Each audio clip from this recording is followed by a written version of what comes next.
Ma voix du réveil. Il n'y aura pas de voix. Coucou à tous, coucou à toutes, coucou à tous Coucou. et coucou à toutes. Bonjour. Bonjour Elaim. Yo, yo. Qui a coupé le micro. Mm. Bonjour à tous et bienvenue pour ce soir notre session de JDR Liundra. Les bras cassés se retrouvent ce soir pour continuer leur petit périple. Et on a dans ce beau petit groupe, on a l'ami Siv. Siv, coucou. Coucou, moi je me présente, je joue un bleu, un ensorceleur, un peu torturé, et là actuellement on est en train de nager, il me semble. Vous êtes arrivé sur la plage même de cette île. Ah ok. On verra comment ça continue. On a aussi avec nous Destinova, Docteur Destinova, Alex. Le fameux. On vous promet qu'aucun flanc ne sera maltraité pendant ce live. Je vais remonter un petit peu Voilà. ton son parce que tu as... Hop là, c'est un petit peu plus calme que tout à l'heure. Et je On joue a... Elisira. Voilà. Voilà, la Elisira. druidesse de New-York. On a aussi avec nous Mikad. Ouh Coucou tout le monde. Alors moi je suis Graham, un sang dragon paladin. Tout bleu et tout cailleux. Voilà. Et on a aussi avec nous Elaim, dont le micro est coupé. Je ne sais pas si elle nous entend. Bonsoir. Je sais Coucou. pas si on arrivera à m'entendre. Je vais te monter un tout petit peu de notre côté. On va pas être désolée. sur une session. On va pas sur une session sociale, donc on va essayer de pas trop solliciter ta voix. Non, je pourrais pas parler beaucoup plus fort que ça. Voilà. Si jamais tu as un moment dans la session où parler est un tout petit peu trop difficile, n'hésite pas à utiliser le chat de Foundry, Oui, je écrire, ferai etc. signe, je Et ferai voilà, je ferai signe à l'écrit. ne force pas trop la voix, quoi. Et donc Elaine qui joue le personnage d'Hermine, une Drow, elle aussi, mais elle est née Drow, roublarde, qui en plus a un historique lié à la région dans laquelle nos aventuriers sont présents. Si c'est ok pour vous, on va basculer sur le résumé des actes précédents et le résumé des sessions précédentes. Est-ce que ça va ? Oui. Je vous rappelle tout. Ouais, moi, Ça va. je me rappelle du Navigator et de l'Investigator. Voilà. Voilà. C'est déjà bien. Et coucou bien C'est évidemment à Asgarix qui est là, à Lorraine aussi qui a sa propre partie, Daria qui n'est pas en live de son côté et qui me jette de son côté et qui va lancer courant du mois de janvier une table 100% féminine avec une composition de groupe qui est excellente. Voilà, il y a même une des joueuses qui sera présent à cette table-là, qui est avec nous, même si la voix est un petit peu compliquée. Je me moque pas, mais voilà. On comprendra de qui on parle. Voilà les résumés. À son arrivée en Liundra, le paladin sans dragon Grem prend la route de la ville dorée pour rejoindre une guilde d'aventuriers dont il a entendu parler dans son port d'arrivée, Baval. Sur la route, un contrat se présente pour protéger le petit village de Roussoir d'attaques de gobelins ou de brigands sur des réserves de graines. Le paladin y découvre un secret plus sordide. Un complot étourdi par l'ancien chef de la milice et une nécromancienne, et la piste mène justement vers la capitale.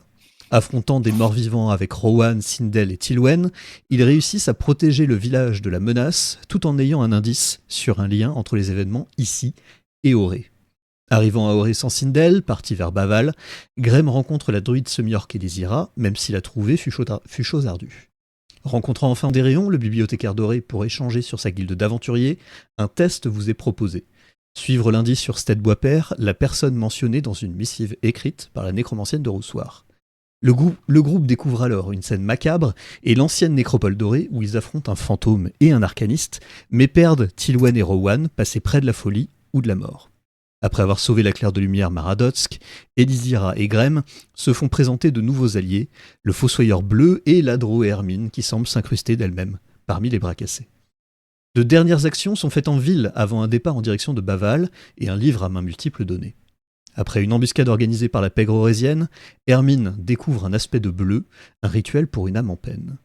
Par la suite, le groupe découvre un homme enfermé dans le plan éthéré depuis des siècles du nom d'Arsène Véroli et continue sa route le long du fleuve Isoire jusqu'à subir un échec lors d'une investigation sur le décès de fermiers face à des puddings noirs.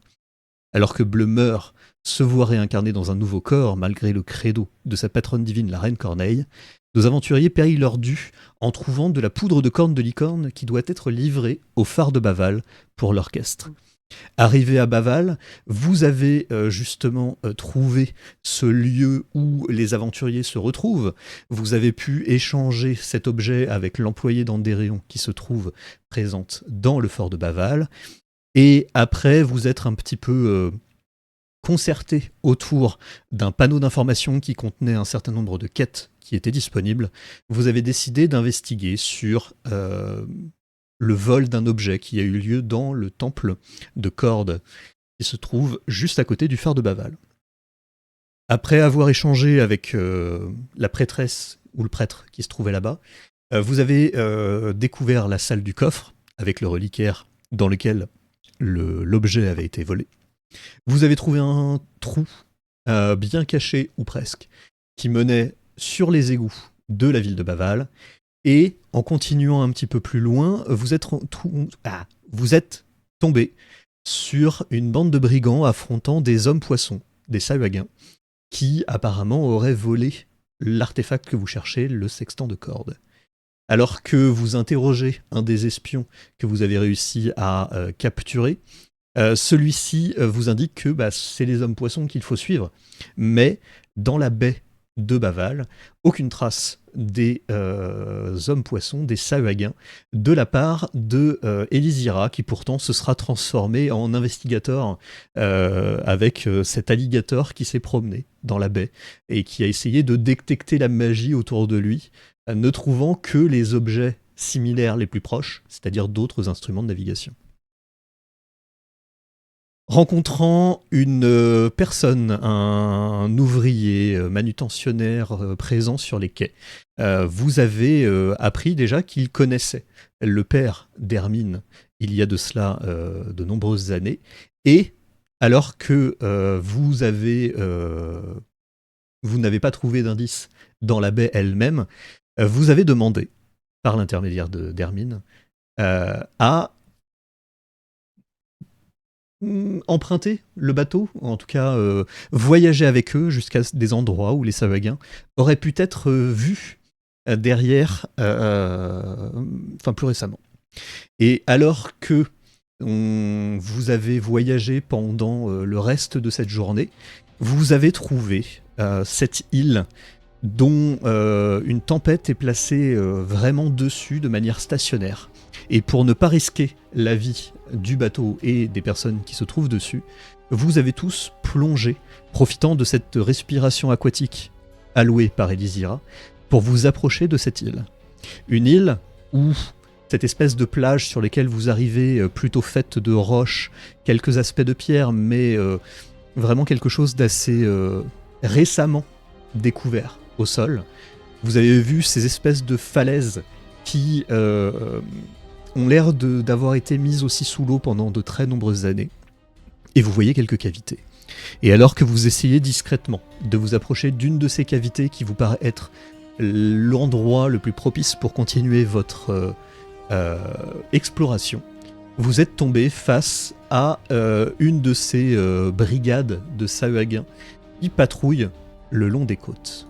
Et ce que je vous propose, c'est qu'on aille directement sur cette petite map et qu'on lance l'initiative dès maintenant. Alors, je vous crée le combat. Hop.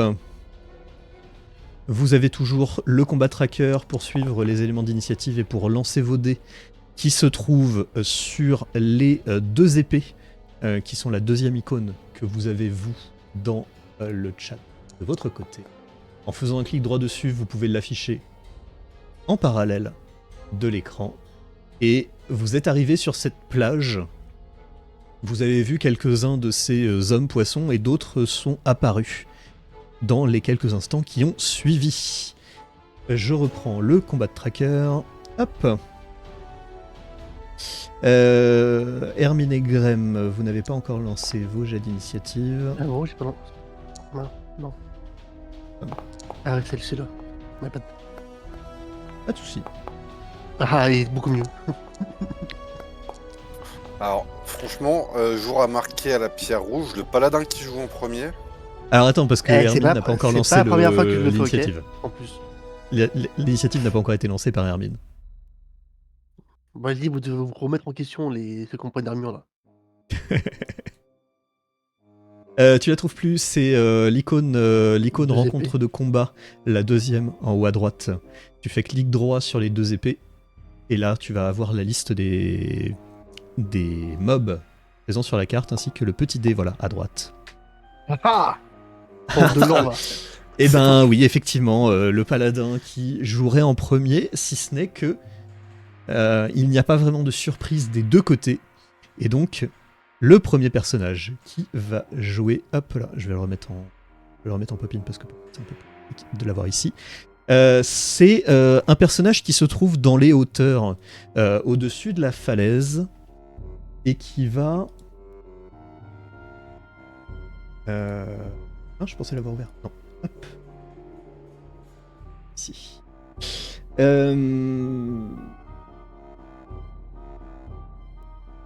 Elle va lancer un sort de son côté. Et ce sort...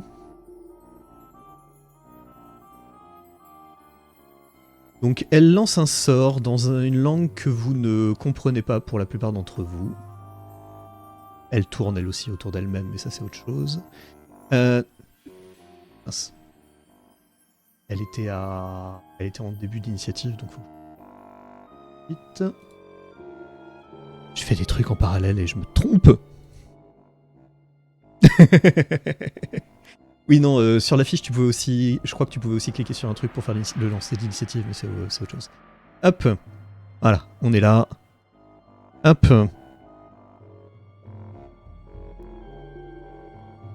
Et donc, il va y avoir un petit effet sur quelques-uns de ses camarades. 1, 2 et 3. Et elle va se reculer. Elle n'est plus directement dans votre champ de vision, la falaise étant relativement haute. C'est tout pour elle. Et c'est au tour de d'un des Sahuagins, d'un de ces hommes poissons au-dessus de la falaise, qui va lancer une javeline sur la première personne qu'il voit, à savoir Bleu.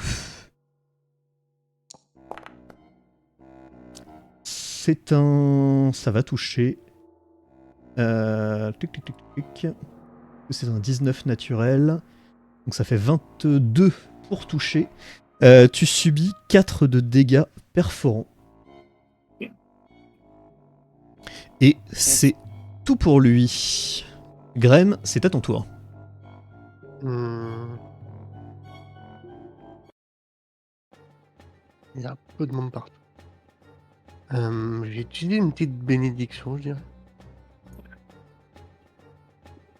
Bénédiction, qui est un sort de concentration.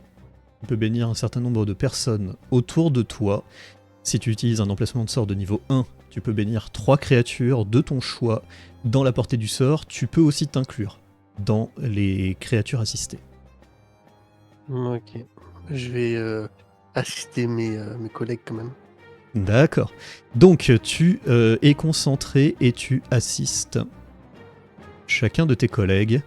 Pour Elysira notamment et pour Grem, vous avez l'impression que ce qui vient de se passer est exactement la même chose que ce que la prêtresse Sahuagin a effectué au tout début du tour.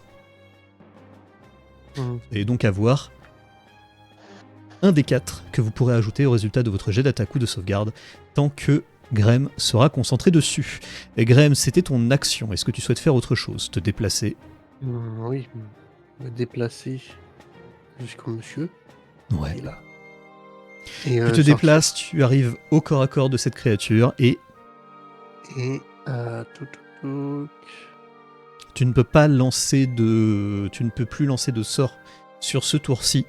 Tu ne peux lancer qu'un seul sort de niveau 1 ou plus dans ton tour. Et je vais taper. Tu as déjà utilisé ton action Ah. pour lancer bénédiction. J'ai pas une action bonus. Avec tes actions bonus, tu aurais éventuellement des sorts que tu pourrais lancer de type châtiment, mais tu as déjà utilisé un sort avec bénédiction. Ah. Mais, Du coup, il reste mais déjà, t'as fait une première action de combat. C'est déjà bien. C'est bien. On passe à Edizira. Edizira, tu as un D4, n'oublie pas, pour tes jets d'attaque et tes jets de sauvegarde. Oui.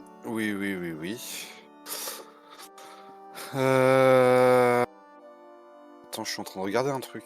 Excuse-moi. Mhm. Je regarde la portée d'un sort. 27 mètres. Ben oui, ça passe. Je vais incanter des petites choses. Mhm. Et je vais lancer le sort. Convocation de fée. Convocation de fée. Convocation En haut. de fée. Vous évoquez un esprit féerique. Celui-ci apparaît dans un espace non occupé que vous pouvez voir à portée. Sa forme corporelle utilise le bloc statistique de l'esprit féerique. Vous choisissez un état d'esprit. Furieux. Furieux. Ok. Sachant que l'esprit furieux, son action bonus... Non, attends, je suis désolé. Non. Je vais supprimer l'action. Ok. Désolé, je viens de voir le coût de la composante matérielle et je vais pas pouvoir. Mais tu vas utiliser une autre invocation. Voilà, Voilà. celle-là. Hop, donc je ne claque pas l'emplacement parce que j'ai déjà claqué pour l'autre. Hop. Voilà.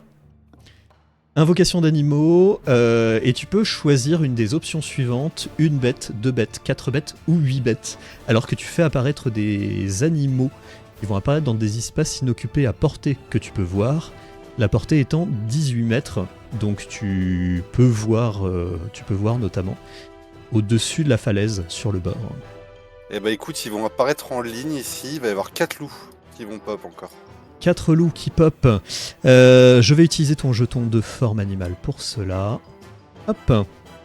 J'en mets combien? 4? Tout à fait. À côté de chaque? Qui se trouve là-haut? Bah si je les vois, ouais. Alors, tu ne vois pas l'autre qui est ici? Alors pas ici. Les 4, Ouais. je vais les mettre par là. Je vais en mettre 2 ok. sur celui-là et 2 sur celui-là. Ok. Alors, globalement, ils ne seront pas directement l'un à côté de l'autre. En gros, tu ne peux pas voir beaucoup plus loin, donc tu les fais apparaître vers l'endroit où tu penses que la prêtresse pourrait être. Et tu considères que ces créatures pourraient aller potentiellement plus vite. Je lance l'initiative pour elles. Et donc, elles joueront un petit peu plus tard dans l'initiative. Très bien. Ça te va? Ça me va. Et tac, je vois comment ça se passe à peu près. Je vais me mettre ici. Et je vais terminer mon tour. Ok. Pour information, il me semble que personne n'avait de lumière sur lui, mais vous pouvez me dire le contraire. Non. Et Graham, tu vois plus des formes qu'autre chose, toi, dans le noir. Ok. Je te le rappelle. Le Sahuagin qui se trouve pris maintenant entre deux loups va tenter de taper justement un des loups. D'abord avec une attaque de morsure qu'il va effectuer. 15 pour toucher, je pense que ça touche une de ces créatures. Et dis-moi combien elles ont de PV. Alors, vu que elles sont améliorées, elles sont à 15 PV. Elles sont à 15 PV, ok. Donc, moi, je vais les mettre à 15. Même ça marche pas comme ça. Faut que je change ça autrement. Ici. Hop. En tout cas, donc celle qui se fait attaquer subit 3 de dégâts perforants. Et il va continuer à l'attaquer de l'autre côté avec sa lance qu'il tient à deux mains. Et donc... et ben c'est des bons jets de dés que je fais en ce moment. Puisque 22 ça va toucher aussi. Et donc... Avec la lance, cela fait 5 de dégâts supplémentaires, mais le loup est toujours debout. C'est au tour de la prêtresse qui se trouve de l'autre côté, qui va se déplacer un tout petit peu, qui va chanter quelques petites choses. Oui, d'ailleurs, ça n'a rien changé puisque ça touchait déjà, mais j'avais oublié de mettre les D4 en plus. Elle va, elle aussi, lancer une bénédiction envers ses alliés. Elle a dû se déplacer puisque sinon elle n'aurait pas eu la portée. Ch'touk, ch'touk, ch'touk. Donc elle a dû se déplacer au moins jusque-là, en bord de falaise. Et elle n'a plus de mouvement pour pouvoir s'en sortir. Hermine, de ton côté, tu peux apercevoir la plupart des créatures qui est autour de toi, mais toutes les créatures qui sont en dehors de ce petit champ de vision, cette petite bulle que tu as, qui entoure ta vision, je ne sais pas si c'est très clair, mais elle va au moins jusque-là, par exemple, vers le bas. Ces attaques-là sont avec des avantages. Par contre, les deux qui se trouvent ici et ici sont dans ta vision. Tu peux les attaquer normalement. J'aimerais plutôt utiliser lumière dansante pour en envoyer. Je peux en invoquer jusque 4. Ouais. Et Donc, je voudrais en envoyer au moins une vers Grem. Ouais. Est-ce que tu peux cliquer sur le sort ? Hop là, lumière dansante. Possible de créer jusqu'à 4 lumières qui éclairent dans un rayon de 3 mètres. C'est une action, donc tu n'auras pas d'action bonus sur ce tour, mais comme je disais tout à l'heure, ça va être très utile. Il y en a une qui va apparaître près de Grem, donc qui éclaire sur 3 mètres, ça fait à peu près ça. Est-ce que tu peux pinguer les endroits où tu voudrais mettre les 3 autres ? Je peux en mettre une autre ici, une par là, Alors, est-ce que tu peux me montrer l'autre ? par Ok, là. ici. Et puis je vais garder la dernière près de moi. Ok. Juste que C'est comme ça, noté, elle tu est peux... Ouais. Tu peux aussi te déplacer et éventuellement tu as ton action bonus aussi. Si tu veux pouvoir te cacher dans le noir, tu as l'impression que ces créatures ont une bonne vision dans le noir, mais tu peux tenter de te cacher. Il faut juste que tu ne te caches pas à côté d'une des lumières que tu viens de placer. C'est une falaise, hein. Là. C'est une falaise, oui. Avec D'accord. le seul passage dans la seule cavité qui se trouve ici. D'accord. Est-ce que je peux m'approcher du coup? Est-ce que je peux aller jusqu'à la falaise pour essayer de profiter de la pénombre qu'il y a dans ce coin-là? Tu peux.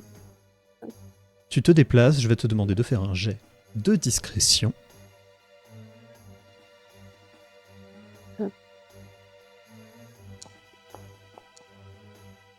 C'est un 23. Tu penses être plutôt bien caché aux yeux des ennemis qui sont autour de toi. C'est tout pour ton tour ? C'est tout pour mon tour. Yep. Bleu, c'est à ton tour. Toi aussi, tu as une vision relativement large. Maintenant que les lumières dansantes ont été placées, les deux qui sont sur la plage sont plutôt bien illuminés. Ceux qui sont présents sur la falaise, par contre, si tu devais les attaquer, ce serait avec des avantages. Ah, si j'attaque celui-là, c'est des avantages. Ok. Ouais. Mais tu as aussi ton D4 qui s'ajoute.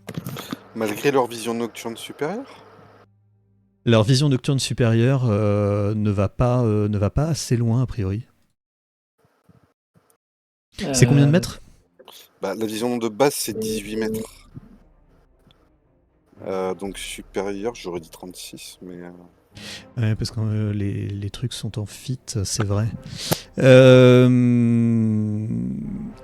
18 mètres, bah si, normalement, c'est bon. C'est 12 cases. Ok. Même avec la hauteur ? Ouais. Voilà, là je viens de mettre à jour. Ouais, c'est bon. Je mets à jour aussi sur Hermine.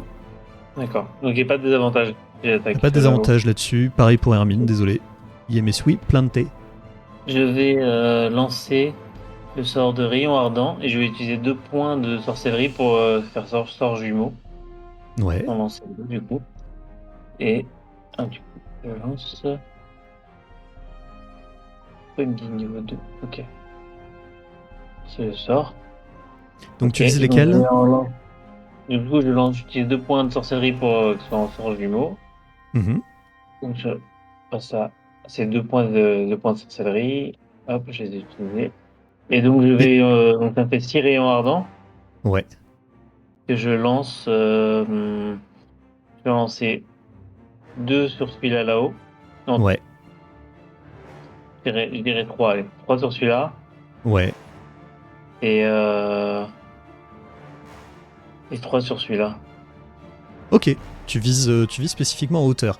Tu vas faire les 3 premiers donc sur celle qui se trouve en bas. Vas-y. Je te laisse lancer. Sachant que j'ai plus 4 avec le 1 dé de 4. T'as un des 4. T'as un des 4 supplémentaires si tu veux l'utiliser. Je te laisse l'ajouter pour le futur. Voilà. Ici, ça touche. Ok. Je rejette une deuxième attaque. Ouais, tu peux lancer les dégâts aussi.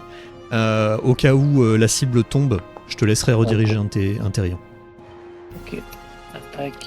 Donc, moins 3. Ça va toucher. Et le troisième. Ça touche aussi. Alors, lance tes dégâts. Ouais. Moins 8. Lance les dégâts pour la troisième. Elle tombe au sol avant même d'avoir eu besoin de faire les jets de sauvegarde de concentration. Les bénédictions tombent. Hop, tu peux lancer tes attaques sur les 3 autres. Ici. Enfin, les 3 autres attaques, ouais.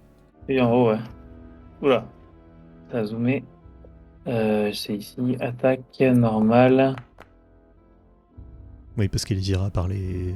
Ça fait déplacer la map. Ça touche. 14.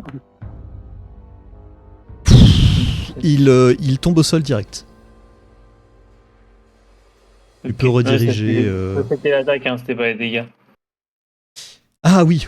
Ok. Yes, Je suis fatigué. Les dégâts. C'est moi qui aurais dû... Ok, 7. Ok, il est toujours debout. Deuxième attaque, j'ai touché du coup. 8. Et là, il tombe au sol. Et donc, tu peux déplacer. Du coup, le dernier rayon. Oh, ok, vas-y. Attaque. Lance un des 4, s'il te plaît. Ouais. Hop. Et je vais même mettre un... Ou alors je le ferai après peut-être. Ça dépend si ça touche ou pas. Je vais lancer un deuxième pour... Ça touche? Ok. Ça touche. Tu peux lancer les dégâts. En fait, je savais que 12 c'était la CA, mais comme tu les mettais pas, je préfère le redire. Ok, c'est bien pour toi. Est-ce que tu souhaites faire autre chose? Tu peux te déplacer notamment. Non. Non? Eh bien, c'est tout pour toi. C'est au tour d'un des Sahuagins qui se trouve sur la plage, qui voit qu'un de ses collègues est au corps à corps, qui vient prendre en tenaille Grem et qui va tenter de l'attaquer. Ce sont des créatures qui ont l'air d'être suffisamment intelligentes pour se placer de manière martiale pour optimiser leurs attaques. Elle va donc attaquer avec avantage. C'est un 13 seulement pour toucher avec une attaque de morsure. Ça ne touche pas Grem. Non. Et je trouve cailleux. Sa deuxième attaque avec la lance. 13 ne touche pas non plus. C'est au tour. Oui, il y a des D4 qui sont ajoutés en plus, mais le premier c'était combien que j'avais fait? C'était 16. Ah, j'ai quand même lancé un D4. Non, t'as dit 13 et 13. Non, 16. Ah, pardon. 16 et 13. Et c'est un 4 sur le D4. Donc il y a une des attaques qui va quand même toucher Grem. Grem, tu subis 5 de dégâts perforants alors qu'il t'attaque avec une lance à 2 mains. Donc tu peux t'enlever 5 PV, clique droit sur ton jeton. Tu as le petit chiffre de ta vie 54 en bas et tu peux y mettre moins 3. Moins 3. Tu peux y mettre moins 5. 49. Voilà, impeccable. Si. 49 sur 54, c'est ça. Oui, c'est ça. C'est au tour des loups. Les loups vont attaquer, vont avoir l'avantage sur les Sahuagins qu'ils vont cibler. Un des loups d'ailleurs n'a pas l'air de se déplacer en hauteur de la falaise pour Elysira, indiquant que la prêtresse doit être juste à côté. Et donc les loups attaquent. Tu veux que je les gère, non? Non mais je lance. T'inquiète. C'est un D20 plus 4 et c'est 7 si ça touche avec un jet de sauvegarde de force à 11 sous peine de se retrouver au sol. Ok, première attaque ne touche pas, donc avec un... si, la première attaque touche, donc c'est 7 de dégâts, et le jet de sauvegarde ou se retrouver au sol, la difficulté étant de... 11. Il réussit, le deuxième va attaquer l'autre Sahuagin. Cette fois-ci, 13 ça touche, ça fait encore un -7. Et cela fait encore un jet de sauvegarde. Oups là, c'est pas ce que je voulais faire. Hop, un jet de sauvegarde. Difficulté à 11, jet de sauvegarde de force, il est à terre. Vous le voyez à peine maintenant, d'en bas de la falaise. Les deux autres vont continuer à attaquer de leur côté. Avec avantage à chaque fois. Avec avantage aussi, hein, ouais. Je lance le deuxième, parce que mais c'était un 19, donc ça touchait. Donc ça veut dire -7. Sachant qu'il faut qu'elle fasse 2 jets de sauvegarde, un jet de sauvegarde pour rester debout, elle le réussit, et un jet de sauvegarde de concentration. Jet de sauvegarde de concentration, elle échoue, puisqu'elle n'a pas un bonus suffisant. Et donc, les créatures qui étaient avec elle ne bénéficient plus de la bénédiction. Hop. Elle n'est plus concentrée. Et l'autre loup va l'attaquer, toujours avec avantage, même si elle est... Non, elle n'est pas au sol, c'est vrai. Oui, mais avec avantage quand même. D'ailleurs, Avec avantage toujours, ouais. Ça va toucher. Il fallait que Graham fasse un jet de concentration aussi, je crois. Parce qu'il a pris 5 dégâts. Effectivement. Tu peux me faire un jet de sauvegarde de constitution sur ta fiche de perso ou dans la barre que tu as en haut. Trouveras ça. Ça va toucher, donc ça va encore faire un -7. 11, tu maintiens ta concentration de... pas de justesse, mais pas loin. Oh yes. Jet de sauvegarde de force, elle reste debout.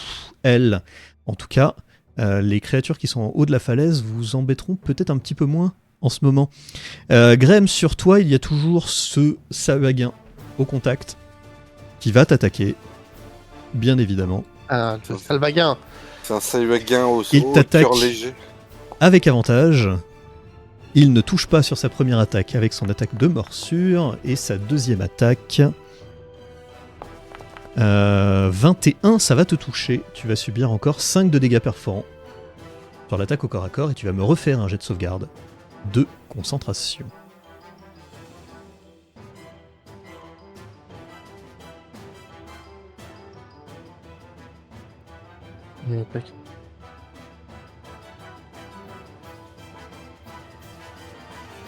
Le même jet de sauvegarde de constitution que tout à l'heure. Ok. Encore que tu maintiens encore. Début du C'est le tour, bon c'est la prêtresse qui est au contact des loups. Doit jouer. Et... Tic, tic, tic, tic.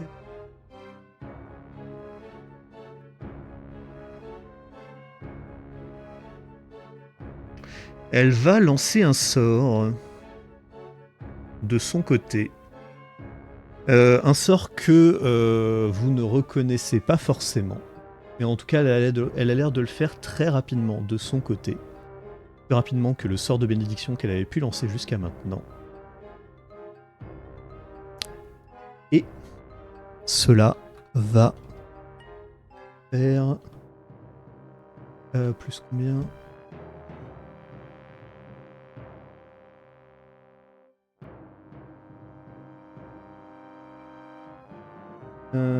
C'est un +2.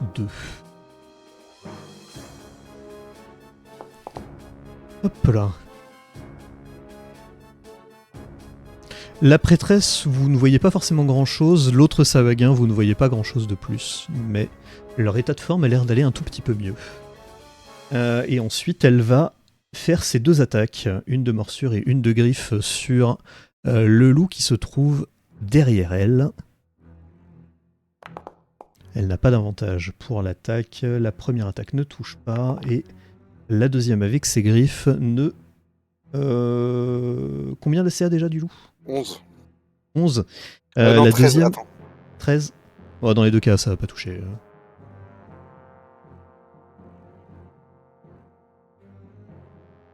Le seul coup, si elle touche, c'est si la CA est à 10, mais je crois pas. Non. Graham, c'est à ton tour. Mhm.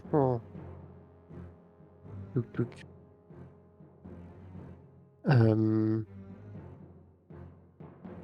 Est-ce que si j'utilise la frappe ardente, je perds ma concentration? Si tu lances un autre sort de concentration, tu perds ta concentration, oui. Ok. Donc soit tu gardes ce bonus de plus 1 des 4 pour toucher et pour des jets de sauvegarde, ou tu fais autre chose. Ok. Bah, je vais sortir ma plus belle épée et je vais tabasser celui qui est en bas à droite de moi. En dessous. Ok. Celui qui a une silhouette fine, apparemment.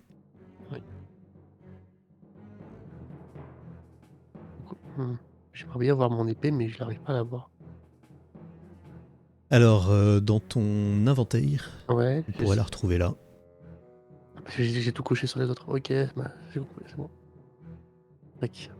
Yep, tu me fais un jet d'attaque. Est-ce que tu as ton arme à 2 mains ou est-ce que tu as Un bouclier. d'équipé ? T'as le bouclier d'équipé, donc tu Ouais. appuieras sur le bouton dégâts. Lance-moi le dé. Attaque normale. 15, ça touche. Tu peux lancer les dégâts. Cela ne fait que 4 de dégâts. Et je retente ma chance encore. C'est ça, puisque tu as ta deuxième attaque depuis le niveau 5. Cette fois-ci, ça touche aussi. Et au niveau des dégâts, ça en fait plus, mais il est toujours debout. C'est tout pour toi ? C'est tout pour moi. Yep, Elisira, c'est à ton tour. Tu as fait l'invocation des loups. Au tour précédent, que fais-tu ? Et bah, action bonus gourdin magique. Action bonus gourdin magique et... Et action classique, et bah écoute, il veut jouer à ça. Hop. La chaîne de tenaille qu'on appelle ça. C'est ça. Un petit bâton gourdiné, donc bien avec évidemment. avantage. Heureusement. 14 touches. Sachant que tu as oublié ton D4 aussi. Ouais, il y avait des 4 aussi. Oui, mais ça fait pas un 20 nat, donc... Hop. Et donc... Des dégâts qui sont bien basés sur ta sagesse. Ça fait 11 de dégâts. La créature tombe au sol. Celle-ci. Et je vais me recaler en barrage... En barrage pour les créatures qui se trouvent plutôt au sud. Ouais, c'est ça. Ton tour est fini. Le Sahuagin qui était au sol se relève. Et il va attaquer au corps à corps. Toujours le loup qui est présent à côté de lui. Cette créature n'a pas tous ses points de vie. Donc elle peut attaquer avec avantage. C'est vrai que j'aurais pu le faire contre Graham tout à l'heure. J'ai une question. Enfin, j'ai un... Oui. Dans la classe d'armure, quand je mets ma flèche dessus, ça me fait le calcul, on est d'accord? Ya Ça m'explique le calcul, on est d'accord? Normalement oui, c'est ça. Donc t'as le bouclier. Si je me Plus trompe pas, 2. du coup, c'est avoir 21. Non? Ah, attends. Enfin, du moins, si j'additionne tous les chiffres, ou il y a un truc que j'ai pas compris. Ouais, mais le truc, c'est que moi, il reste Non. pas affiché très longtemps. Ah, en gros, moi, il dit 17 pour le Clibanium, 2 Ouais, pour le bouclier, 2 pour la CA, ouais. Et 21. et plus 1 pour le Fighting Style Défense. Donc techniquement, même 22. Du coup, je n'aurais pas dû être touché tout à l'heure. Alors, on va considérer que t'as quand même été touché. Oui, Pourquoi? non, Parce mais que j'aurais dû t'attaquer avec avantage. Ok. Mais c'est bon à savoir. Par contre, j'arrive pas à changer le. Moi, j'ai Le une autre question. calcul. Ils ont jamais attaqué les mobs du bas, là, pour l'instant. Ah. C'est bizarre, non? Est-ce que tu veux dire que je les aurais pas mis dans l'initiative? Je pense, on dirait bien. Effectivement. Et ben ils joueront au prochain tour.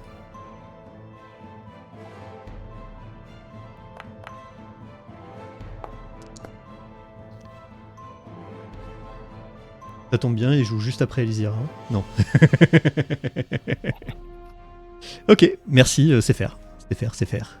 On est toujours sur le Savaguin qui est là, qui a infligé des dégâts au loup qui est au-dessus. Hop.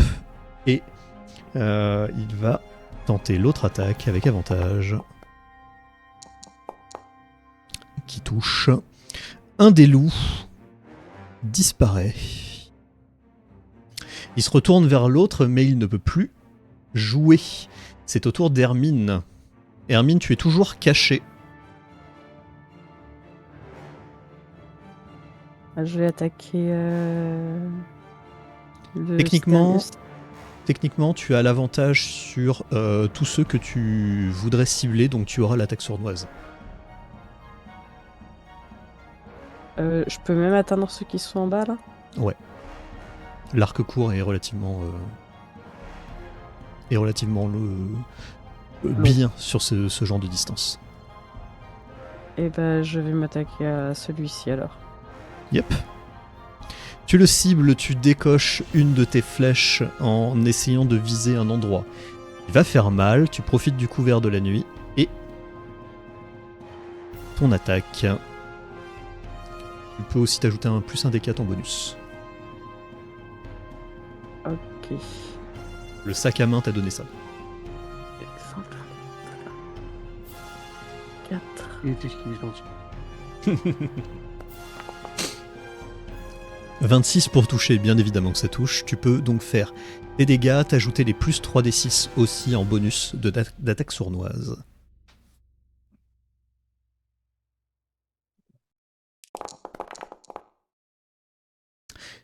« 14 de dégâts. Il ne fait pas le malin. Peut-être qu'en fait, il aurait même pu ne pas jouer, en fait. Tu peux aussi profiter de ton action bonus si tu souhaites te recacher. Oui, je vais juste me déplacer comme ça par contre. Ouais, jet de sauvegarde, jet de discrétion s'il te plaît. J'ai pas 10 000 cachettes, mais...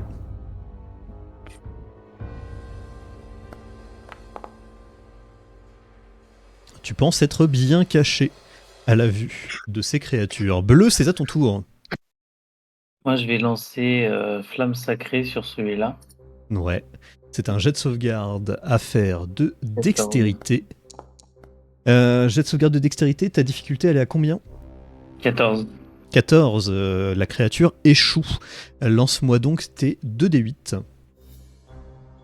2 dégâts. Hop.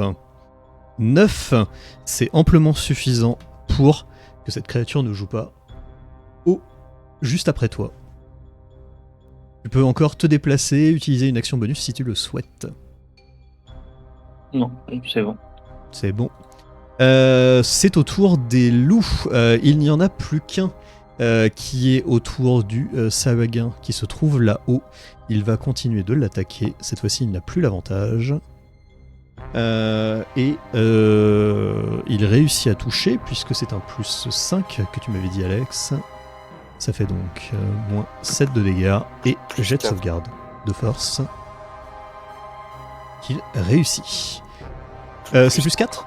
Ouais. Ah, si c'est plus 4, il touchait pas. Eh ben, il touche pas. Il touche pas. Je remets les 7 PV. Ensuite, c'est les deux qui sont autour de la prêtresse qui vont l'attaquer, cette fois-ci avec avantage, avec un plus 4 donc, et le 19 naturel va toucher, ça fait donc un moins 7. Jet de sauvegarde de force. Elle a déjà perdu sa concentration, mais elle maintient, elle reste debout, tandis que l'autre loup, derrière elle, je fais que des 19 ce soir. L'autre loup lui inflige encore 7 points de dégâts et un jet de sauvegarde de force.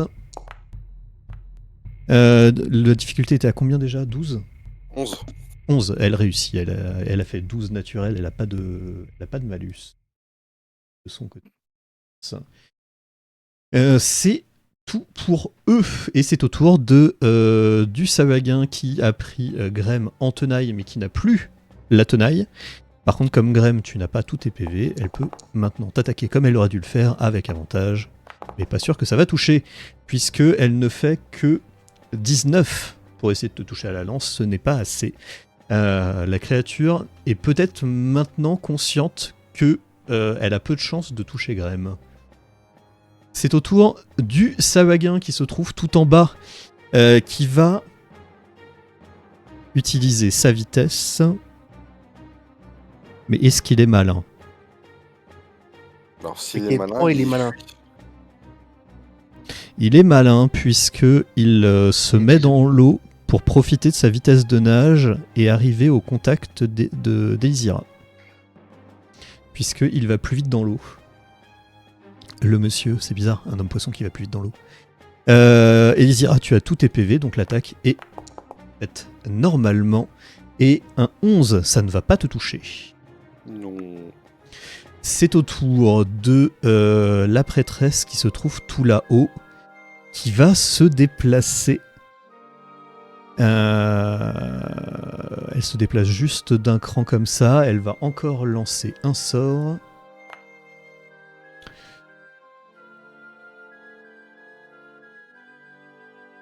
Elle ne voit pas ceux qui sont en bas. Hop, donc elle ne peut pas faire plus que cela. C'est tout pour elle. Grem, c'est à ton tour. Bah, vu que je suis encore bien concentré, je continue à taper le Jakiadem en haut de moi. Vas-y, vas-y. Tac.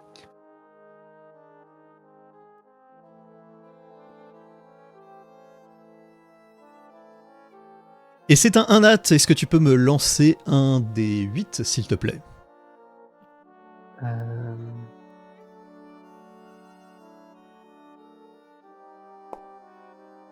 C'est un 2. Est-ce que tu peux me faire un jet de sauvegarde de dextérité, s'il te plaît? Tac.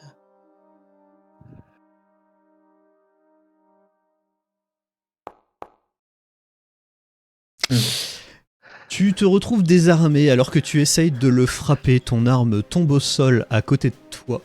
Elle se fiche un tout petit peu dans cette espèce de pierre, de coquillages qui peuvent se retrouver un petit peu en contrebas. Mais tu peux gratuitement récupérer ton épée pour effectuer une deuxième action. Oui, je fais ce que je fais. En regardant que mes coéquipiers n'ont pas vu ça, bien sûr. Bien évidemment, sachant que tu as une lumière, une espèce de petit spot projecteur qui a été incanté par quelqu'un, sans doute un draw du groupe. Je suis sûr que tout ça avait été fait en prévision pour voir cette action. C'est ça. Toujours un moyen de se moquer du sac à main. Oh. Et après un nat, c'est un 20 nat. Sur un 20 nat, sur un 20 nat, tu peux ajouter un. Donc tu peux faire montrer que tu fais une attaque. Tu pourras cocher sur le bouton critique, mais il faut que tu ajoutes un plus 7 sur la partie bonus. Puisque ton épée longue vicieuse inflige un peu plus de dégâts. Oh. 24 de dégâts, alors, c'est suffisant pour le one-shot. Oh mais, t'as vu ça aussi, Hermine, hein? Il est vexé, ça y est. Ah, la vexation a été forte, hein, mais... Ouais, t'es très rapide. Il se reprend. Tu as encore ton déplacement si tu le souhaites. Que fais-tu? Bah du coup, vu que j'ai entendu que ça se battait du côté de Elysira, je me rapproche. Donc tu as 6 cases de déplacement. Donc 1, 2, 3, 4, 5 et 6. Tu ne pourras pas être au contact du Sahuagin. Tu pourrais être au contact du Sahuagin. Ah, attends. 1, 2, 3, 4, 5, 6. Ouais, tu peux te mettre là. En fait, les diagonales ne comptent pas plus de déplacement. Donc sur une carte quadrillée, ça se voit pas trop. Mais tu es au contact de cette créature. C'est tout pour toi. Et c'est ensuite au tour d'Elysira. Et ben Lysira, elle va se mettre là. Voilà. Puis un petit Et coup puis de elle va bâton utiliser gourdinet. son gourdinet. Avec Avantage, plus un des 4. avantage. C'est un 19 pour toucher la créature. Ça touche. Ouf. Pour le mot Ces qui était la dégâts, D4. ces dégâts sont renforcés par la magie de la nature. Voilà, Vaut mieux le faire sur les dégâts que sur le jet d'attaque. Hein. c'est ça. Je Ah dis ouais, ça, je dis rien. complètement. Après, Et, après, si tu fais un 20, après, c'est mieux. Hein. Est-ce que tu souhaites faire autre chose? Non, c'est tout. C'est tout. C'est au tour d'Hermine, toujours caché. Les personnes que tu peux viser, donc tu ne peux pas viser celle-ci qui est sur la falaise. Par contre, la les vois autres, même pas. par contre, les autres, tu peux. Ah oui, en plus, oui, c'est vrai que j'avais mis un mur au niveau de Bah, je vais tirer cette sur, entrée. sur le Sawagin du bas. Mhm. Tu as l'avantage, tu as un des 4 aussi en bonus. Ok.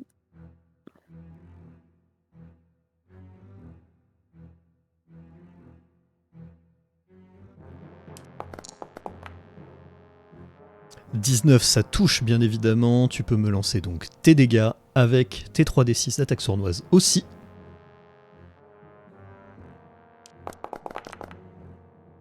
Cela fait donc 15 de dégâts et la créature est aux portes de la mort, mais elle tient toujours debout. Vous ne savez pas comment. Pour ceux qui sont plus près d'elle. Pour toi, Hermine, ou est-ce que tu te recaches? Je me recache. Allez, hop là. Et donc un autre jet de discrétion. De fondre dans le noir.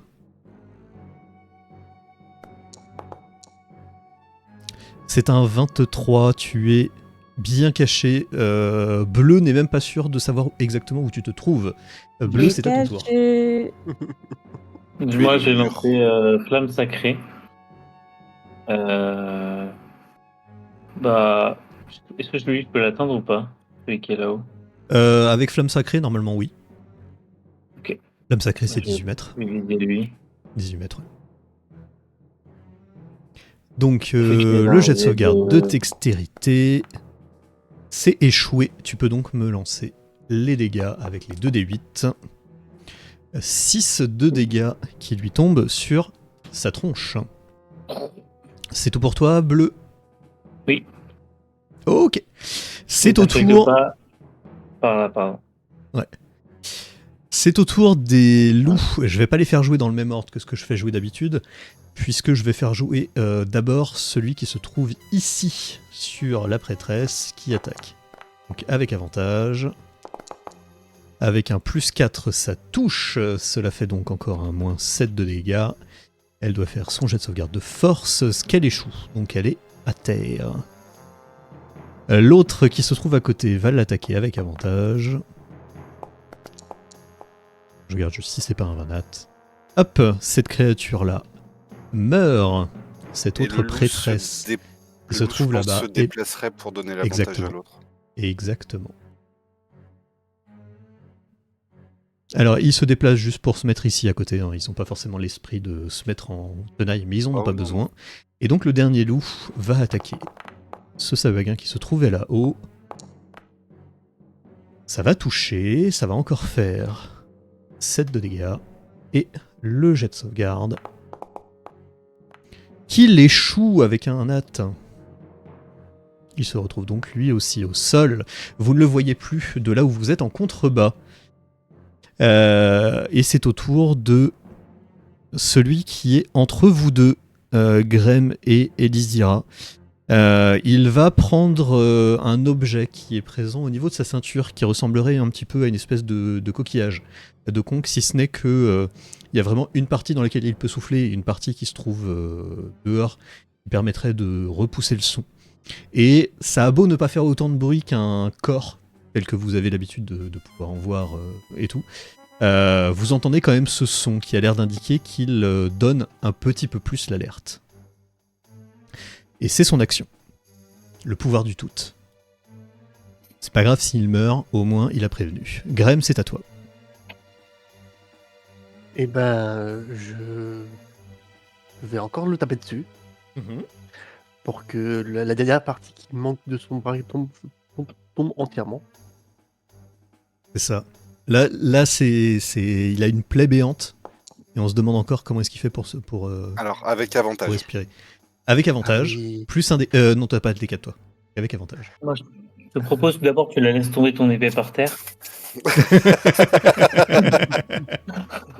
15, ça touche. Et Et ça sert à rien que tu lances tes dégâts en fait, parce qu'il était à 1 PV. ouais. Euh, Et du coup, je saute pour le finir avec Voilà. mon épée, pour le fracasser son crâne. Tu veux le finir une deuxième fois ou tu le finis juste là comme ça? Je le finis avec un coup de pied. Tu le finis avec un coup de pied. Fais-moi un coup de pied. Ouais. C'est un des 20 plus ta force. Hmm. Donc un des 20 plus 3. Tu ne maîtrises pas les coups de pied. Ah, Ça ne touche pas, alors tu peux le faire avec avantage techniquement. Je sais pas comment. Pour Je lancer sais un que j'utilise la barre qui est en dessous. Je sais pas comment le mettre en Tu peux faire /R en fait, espace 1 des 20 plus 3.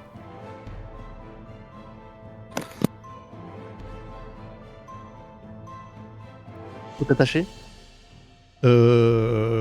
Juste un espace entre le R et le D20. Ok. Voilà. Tu réussis à le toucher. Tu casses ce qui doit être probablement un os. Tu sais que ces hommes poissons donc sont constitués d'un squelette et non pas d'arête. Ok, c'est bon à savoir. C'est bon à savoir. Hein. Ouais, Et Vizira, c'est à ton tour. Le seul qui se retrouve encore vivant est en haut, est attaqué par les loups que tu as. Tu sais que les loups vont s'en charger avant qu'ils puissent disparaître. Et je vais arrêter le combat là-dessus.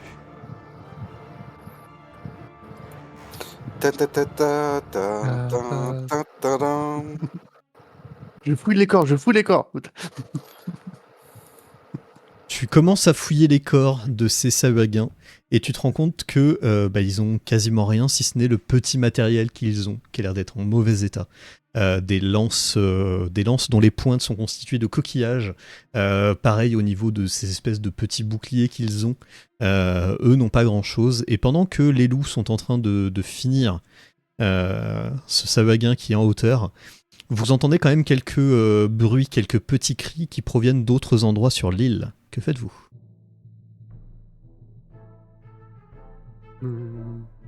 La cavité, là, ça donne sur un passage ou c'est juste un petit trou ? C'est un passage, c'est un tunnel qui contourne, qui a l'air de s'enfoncer au sein de cette île, tel un réseau qui aurait été creusé soit par l'eau, soit éventuellement par ce genre de créatures. Et quand vous rentrez dans cette espèce de tunnel, vous voyez que c'est un tunnel qui, comme pour la falaise qui se trouvait dehors, est constitué de ces espèces de coquillages. Il y a encore un petit peu d'eau qui pourrait suinter. Preuve que la situation de cette île, un petit peu surélevée finalement par cette tempête, ce réseau de cavernes en faisait elles aussi partie. La caverne s'élargit par moments. Vous pourriez presque être à deux, l'un à côté de l'autre parfois. Et vous rentrez dans ce dédale qui se trouve ici. Je vous remets sur l'autre carte. Hop, ici. Vous parcourez ce réseau de cavernes en essayant de pas forcément toujours glisser. Le sol est relativement trempé. Parfois, il y a des aspects qui sont un petit peu plus tranchants, qui sont présents dessus, et vous avez des bottes et pour certains des bottes métalliques qui sont en suffisamment bon état pour éviter que vous ne subissiez des dégâts sur ce genre de choses, mais vous pensez que d'autres personnes, par exemple des marins qui passeraient dans cet endroit, pourraient se faire beaucoup plus mal aux pieds. Et vous continuez en essayant de sentir un petit peu d'où pourrait venir le vent, des odeurs, ce genre de choses. Et vous avancez pendant peut-être une vingtaine de minutes. Est-ce que vous le faites de manière discrète ou est-ce que vous le faites de manière moins prudente ? je dirais que quand je vois pas trop dans la caverne, on ma part discrètement. Alors, il faut savoir que les lumières dansantes d'Hermine s'arrêtent au bout d'un petit temps, mais en fait, quand vous étiez rentré dans le tunnel, elle aurait pu les conserver. Elle peut aussi les relancer si elle le souhaite. Moi, j'aurais dit prudemment, ou elle en a peut-être pas envie. Vu que c'est pas non plus très large pour moi. Il fait du bruit, notre cher Graham. Ah, il a fait du bruit au bout d'une petite dizaine de mètres. Et Hermine va un petit peu râler avec son petit... Moi je m'en fous, hein, j'y vois clair. Pour remettre les couleurs dansantes qui vont suivre Graham de pas très très loin au final. Je vais juste enlever les icônes de la bénédiction et autres. Concentré. Puisque tu n'es plus concentré. Et tes alliés ne sont plus bénis. Oh non, j'ai peur de ce qu'il va dire. Enfin, j'étais sûr. D'ailleurs, puisque je peux donner une forme de lumière, je veux que la lumière qu'il suive ait la forme d'un fuck. Effectivement, ouais. Une des 4 lumières que tu fais apparaître, c'est un fuck permanent vers Graham. Est-ce que vous avancez discrètement, donc ? Oui. Oui. Même si avec la lumière, ça va être compliqué, mais oui. Bon, on essaye, Ok. quoi. Je vais donc vous demander de faire un jet de discrétion pour tous et toutes, sachant que Graham, le tien, est fait avec des avantages. Des avantages.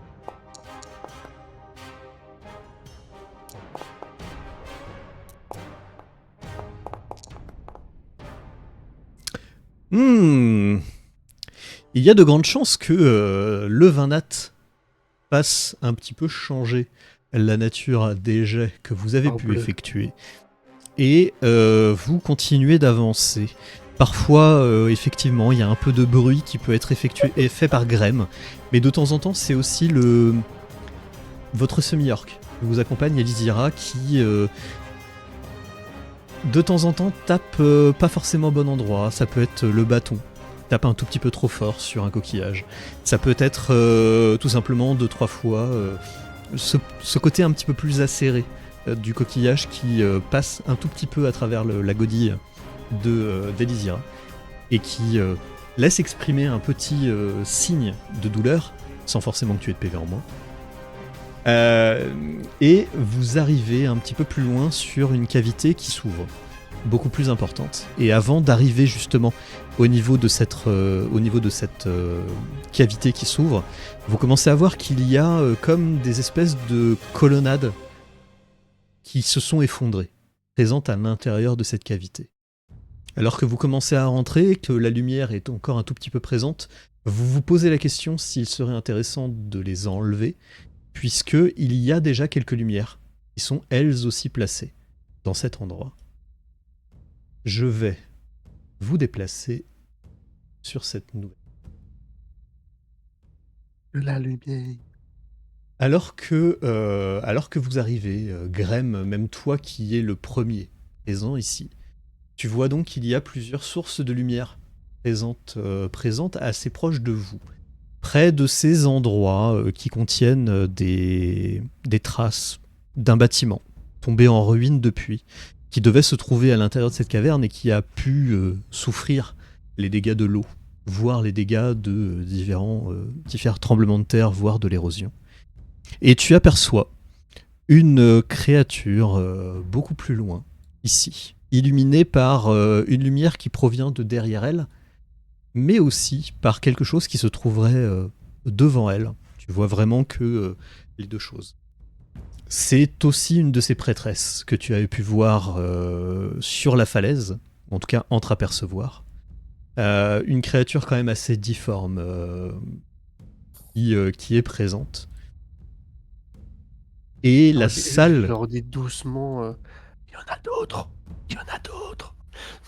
Et la salle que tu vois un petit peu plus loin, il y a quelque chose d'autre qui peut un petit peu te surprendre, c'est que tu as l'impression de voir comme une espèce de stèle avec une gravure dessus, qui se trouve justement derrière l'endroit où elle se trouve.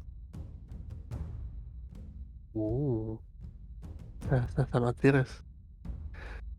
Je vous laisse avancer et je vous laisse éventuellement savoir si vous êtes discret ou pas après avoir fait ce passage. Donc si vous voulez explorer discrètement, je peux vous demander aussi un jet de discrétion. T'inquiète, je suis discret, Pression. Toujours avec des avantages, bien évidemment, programme. Ouais, bien sûr. Des avantages. C'est pas moi qui m'envoie discret. Alors c'est pas Graham pour une fois qui fait le bon bruit. Hermine, on attend ton petit jet de discrétion. Bon, ça va faire encore un 37 et puis... Non, ça fait que 22. Parmi vous trois, effectivement, c'est surprenant que Graham ne fasse pas de bruit. Elizira en fait un tout petit peu plus, mais pas suffisamment pour que les divers conseils rapidement prodigués par Hermine, par Bleu et même par Graham ne vous fassent passer un meilleur moment en termes de discrétion. Vous pouvez déplacer vos jetons.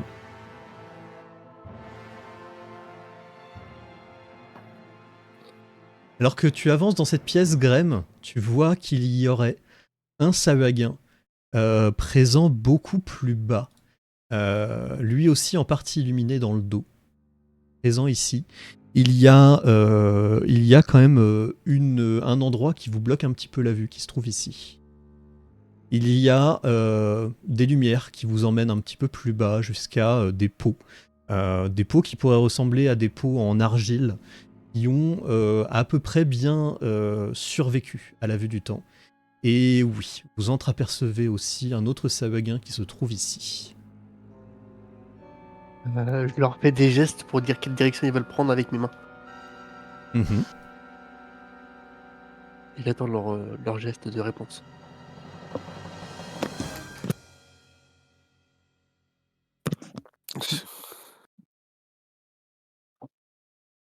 Droite, moi je suis pas discrète, donc je suis les pas des gens devant moi.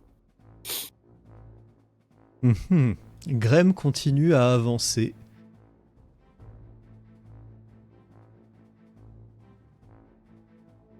Hermine le suit. La tension est palpable.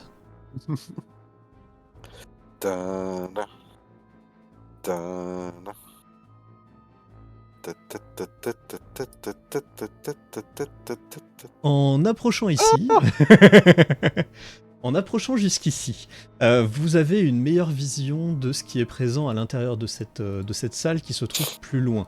Alors pas trop pour Elizira et pour Bleu, mais pour Hermine et pour Graham, il y a un objet qui se trouve présent sur cet autel. Oui. Ça pourrait ressembler un petit peu à un instrument de navigation. Il y a vraiment des choses qui pourraient ressembler un petit peu à cette notion de sextant qui vous a été décrit. Il y a l'air d'avoir un mécanisme rempli de... Non, c'est pas celui-là. Rempli de cuivre.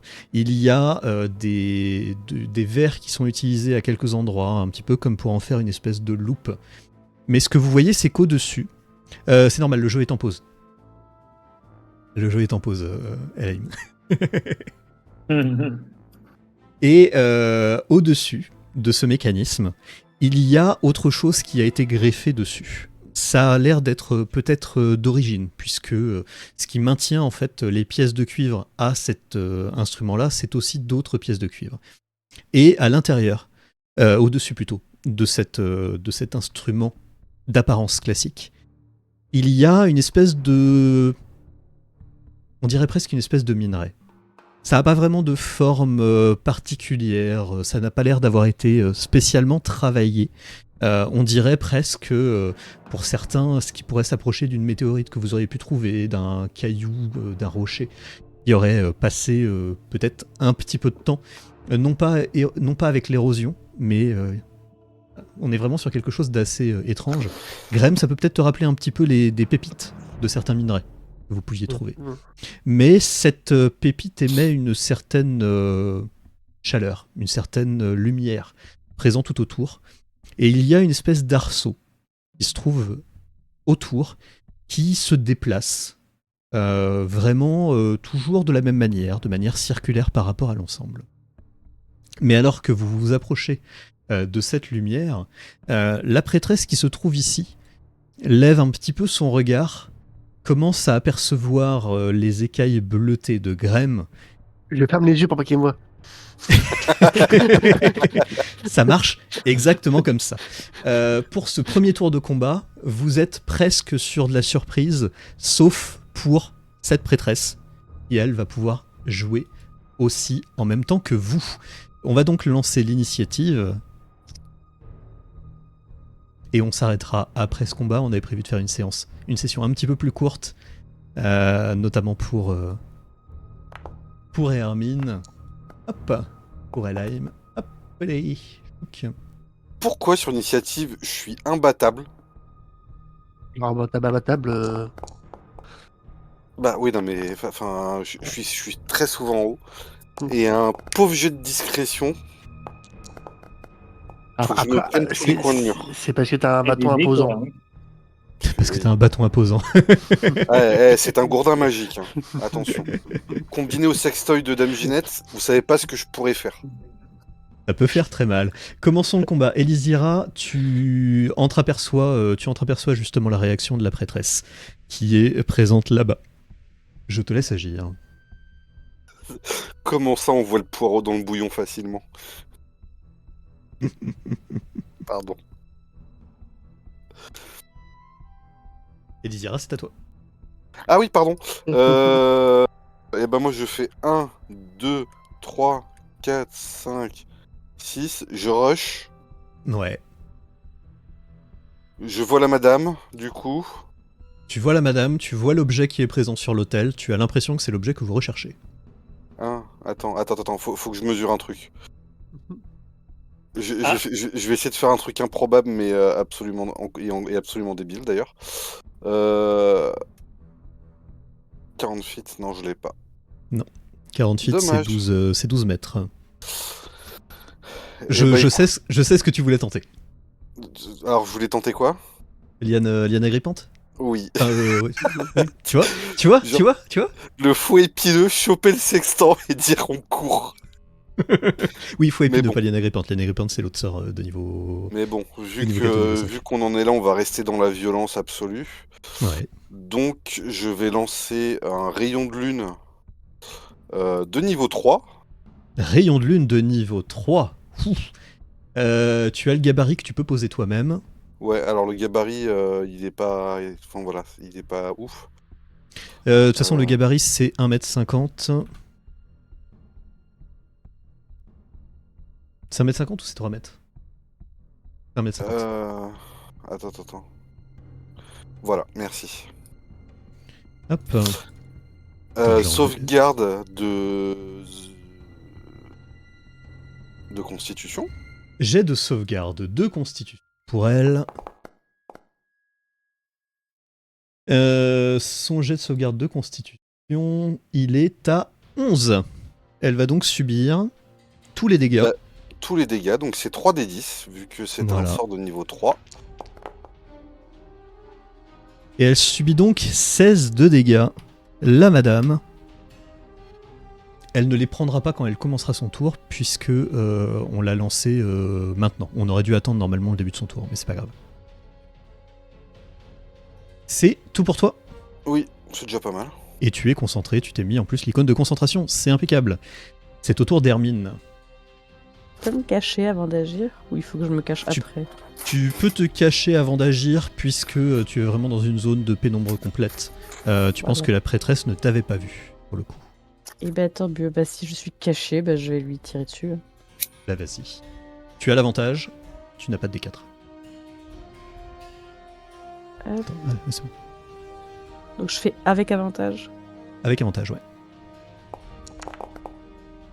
Oh, et c'est un 29 en plus. Donc, tu vas pouvoir lancer tes dégâts, rajouter ton plus 3d6 en bonus, cliquer sur le bouton critique, et normalement tous les dés vont être doublés. Ça veut donc dire qu'il va y avoir 8d6 qui vont être lancés. J'espère que je vais pas faire que des 1. Hermine, on va la renommer la graffeuse, je te jure. Ouais. 8d6 plus 4. Tu vas la graffer au mur, là. Oh non. Pardon. C'est amplement suffisant pour la faire tomber au sol. Bon, agrafé quand même. La prêtresse n'est plus. Tu as utilisé ton action bonus pour te cacher, tu as utilisé ton action pour attaquer, tu peux encore te déplacer si tu le souhaites. Eh ben, je vais juste retourner me cacher. Ok.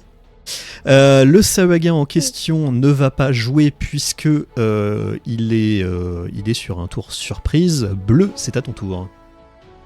Tu vois encore deux de ces créatures dans ton champ de vision. Ouais. L'une est un peu plus loin que l'autre, mais peut encore être ouais. dans ta zone. Moi, je vais lancer Ouais, elle est à moins de 18 mètres. un flamme sacrée. Une flamme sacrée sur lequel? Sur celui qui est le plus près. Sur le plus près. Vas-y.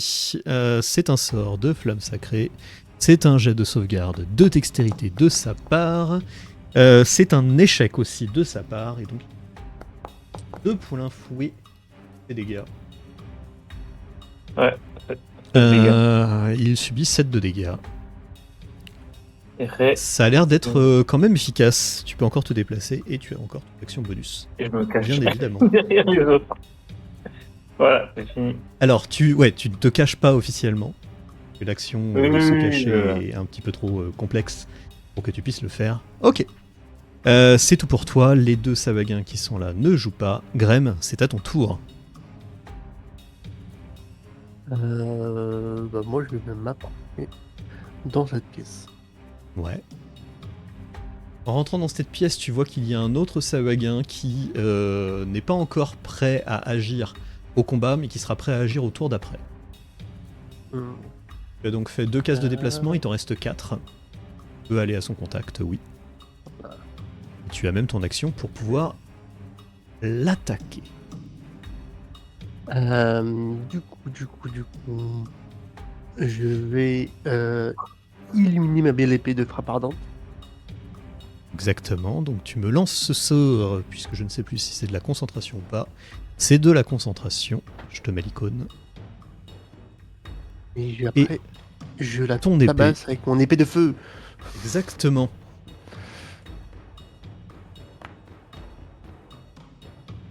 Donc ça va toucher, tu peux me lancer donc ton attaque avec un des 6 de dégâts de feu supplémentaires en bonus.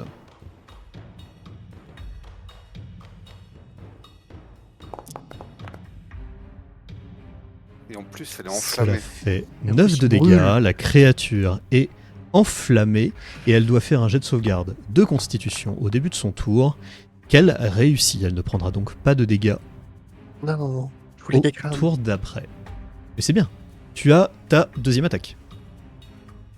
Je l'ai. Ton épée vicieuse, c'est une action bonus. Ta frappe ardente, c'est une... Attends. Si, Oui, non, la frappe ardente, c'est la prochaine fois que tu touches une créature avec une attaque au corps à corps. Donc, elle est consommée, celle-ci. Tu peux attaquer avec ton épée vicieuse classique. Ok.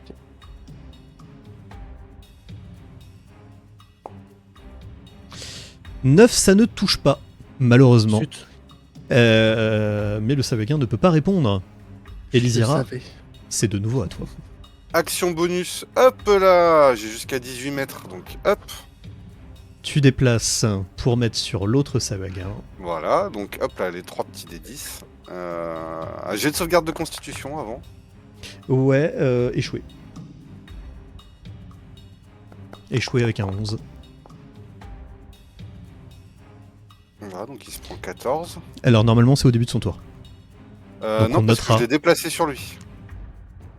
C'est lorsqu'il pénètre pour la première fois dedans ou au début Bah, de voilà. son tour. C'est-à-dire, Donc non, il a pénétré, bah c'est... non, il a pénétré, non c'est l'action de pénétrer. En fait, en gros, là, il prendrait pas 2 fois les dégâts s'il pénètre dans la zone. D'accord. C'est quand Bon, il mais sera au c'est- début de son tour, il est dans la zone, donc voilà. S'il devait passer à l'intérieur de la zone alors qu'il n'avait pas commencé son tour dedans, il prenait les dégâts. D'accord, donc ça c'était mon action bonus. Donc on note par contre qu'il a un moins 14 qui va lui tomber dessus pour le 3, pif à un moment. Et qui va éternuer. 5, 6, et puis bah, je vais la tabasser lui avec un coup de bâton simple. Vas-y. Du coup, un bâton non gourdiné. Et oui, puisque le gourdin attend un tout petit peu. 15, ça le touche. Dégâts normaux. Alors, c'est pas un des 4, normalement, c'est un des 8, pardon. Plus ma force ou ma dex. Un des 8 plus ta force. Ah, techniquement, c'est une arme. Le bâton, non. Le bâton, non. Pas de la finesse? Non. Plus ma force, donc bah, c'est juste un des 8, pardon. Ouais. Ah non, c'est le moine qui peut l'utiliser en finesse, pardon. C'est le moine qui Bah, peut voilà. l'utiliser parce que c'est une arme monastique. Ça fait donc -8. Il est en très mauvais état de son côté. C'est tout pour toi, Elysira? C'est tout pour moi. Juste à la fin de ton tour, avant qu'Hermine ne joue, vous sentez un remous du côté des deux drôs qui se produit en dessous de l'endroit où vous êtes. Et il y a une créature qui émerge de ce lieu. Un Sahuagin qui, lui, a l'air d'être plus grand, plus costaud, qui va directement en direction de Bleu, mais qui a l'air de te voir. De ton côté, Hermine, puisqu'il a une vision dans le noir de ce côté-là, et qu'il est arrivé à côté de toi. Il a une paire de bras de plus que les Sahuagins que vous avez pu voir. Au lieu d'avoir uniquement ceux qui sont connectés aux épaules, il y a une autre articulation qui est placée un petit peu plus bas sur le torse. Il porte un trident, il a une armure qui a l'air d'être beaucoup plus qualitative que celle que vous aviez rencontrée jusqu'à maintenant. Et vous le voyez qui a l'air d'être un petit peu enragé par la situation dans laquelle il se trouve. Il va faire donc ses attaques. Il va commencer avec une attaque de morsure dans un premier temps.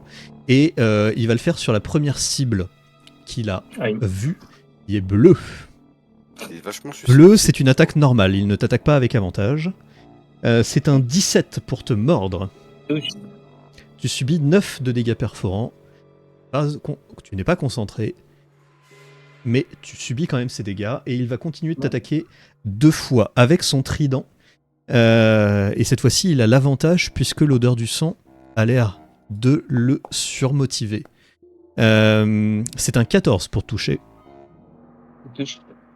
Ça touche. Eh bien, tu prends 11 points.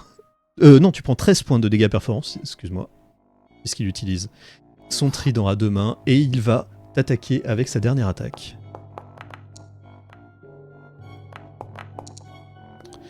C'est un 14 pour toucher. Il touche.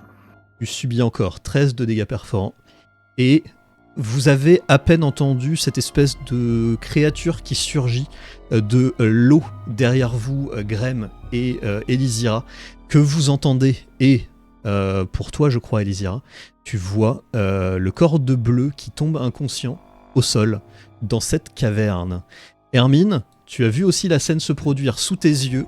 Tu as cette créature qui est devant toi en face. Tu sais que tu n'es pas caché à sa vue. Que fais-tu ? Je pense que je vais utiliser le sceptre tentaculaire. Bah oui, je vais faire ça. Alors tu laisses tomber donc ton arc, puisque tu l'avais utilisé au tour précédent. Ça le laisse tomber par terre? Genre je perds mon arme? Ton arc est tombé par terre. Ah non, bah alors, tu peux... si ça sert à rien. Ouais. À cette distance, je peux quand même l'utiliser, mon arc, en fait. À cette distance, tu peux l'utiliser sans avoir de désavantage, puisque tu n'es pas au corps à corps de cette créature encore. Par contre, tu n'as pas l'attaque sournoise, puisque ton allié qui est à côté est inconscient.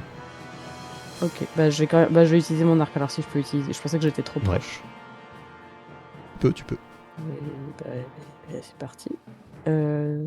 Attends. Ouais, non, c'est pas très utile. Alors.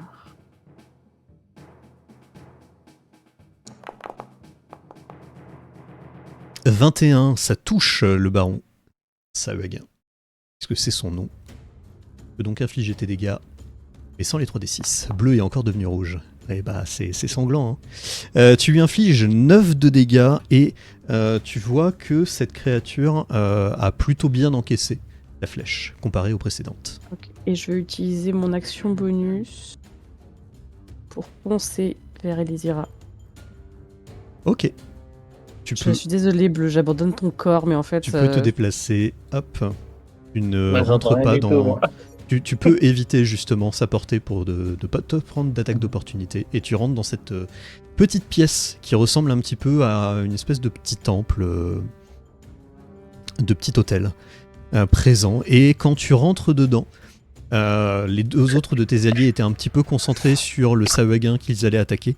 Tu vois un petit peu plus ce qui se passe derrière ici. Tu reconnais des glyphes, des aspects qui pourraient ressembler à une écriture, même si je ne crois pas que tu parles cette langue. Tu parles le commun, l'elfique et une autre langue propre à ta roublardise. Tu ne reconnais pas les glyphes qui sont écrits dessus, mais tu vois un certain nombre de dessins, des créatures qui se représentent presque un peu comme des poissons, des créatures amphibies qui ont l'air de te rappeler les Sahuagins qui sont ici, mais avec un décor qui a l'air d'être peut-être un petit peu plus civilisé. Des habitations, des constructions qui ont pu être faites. Ça te rappelle presque aussi un petit peu cette construction dans laquelle vous êtes, avant en tout cas qu'elle n'ait été détruite par l'eau, par le temps qui passe. Mais en tout cas, vous êtes dans cette situation. Est-ce que tu souhaites faire autre chose, Hermine ?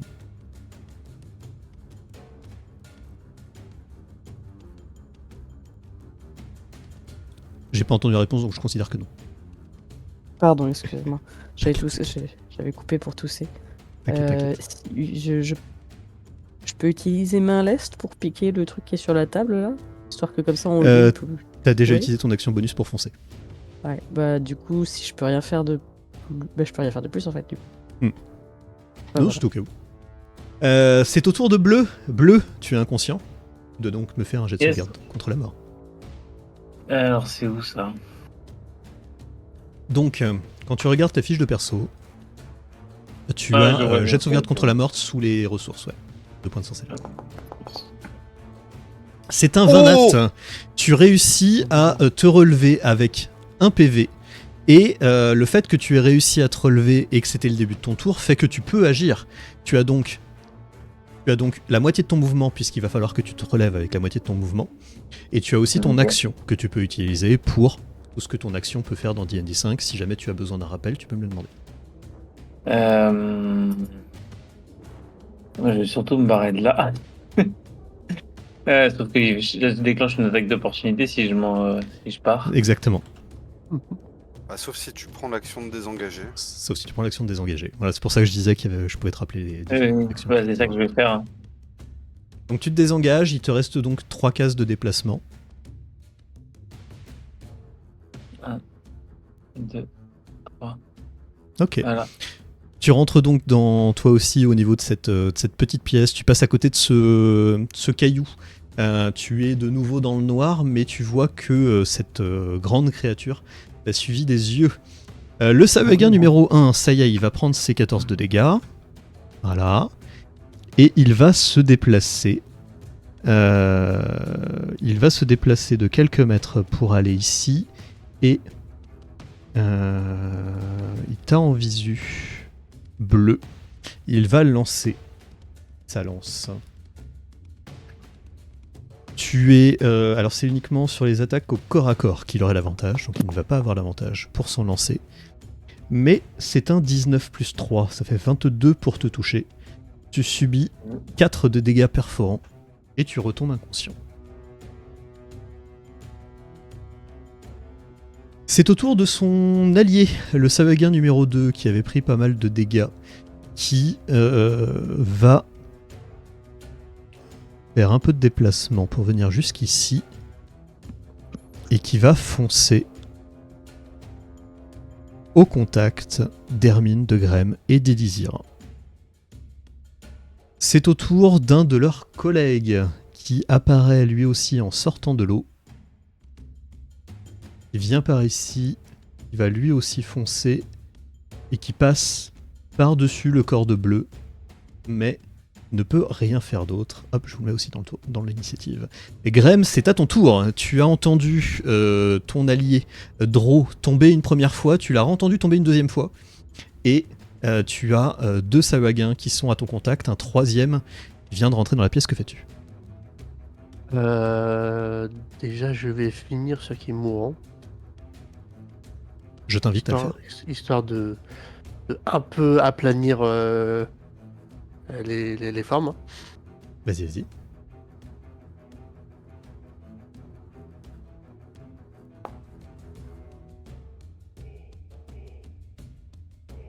Alors, 10 pour le toucher, ça ne touche pas.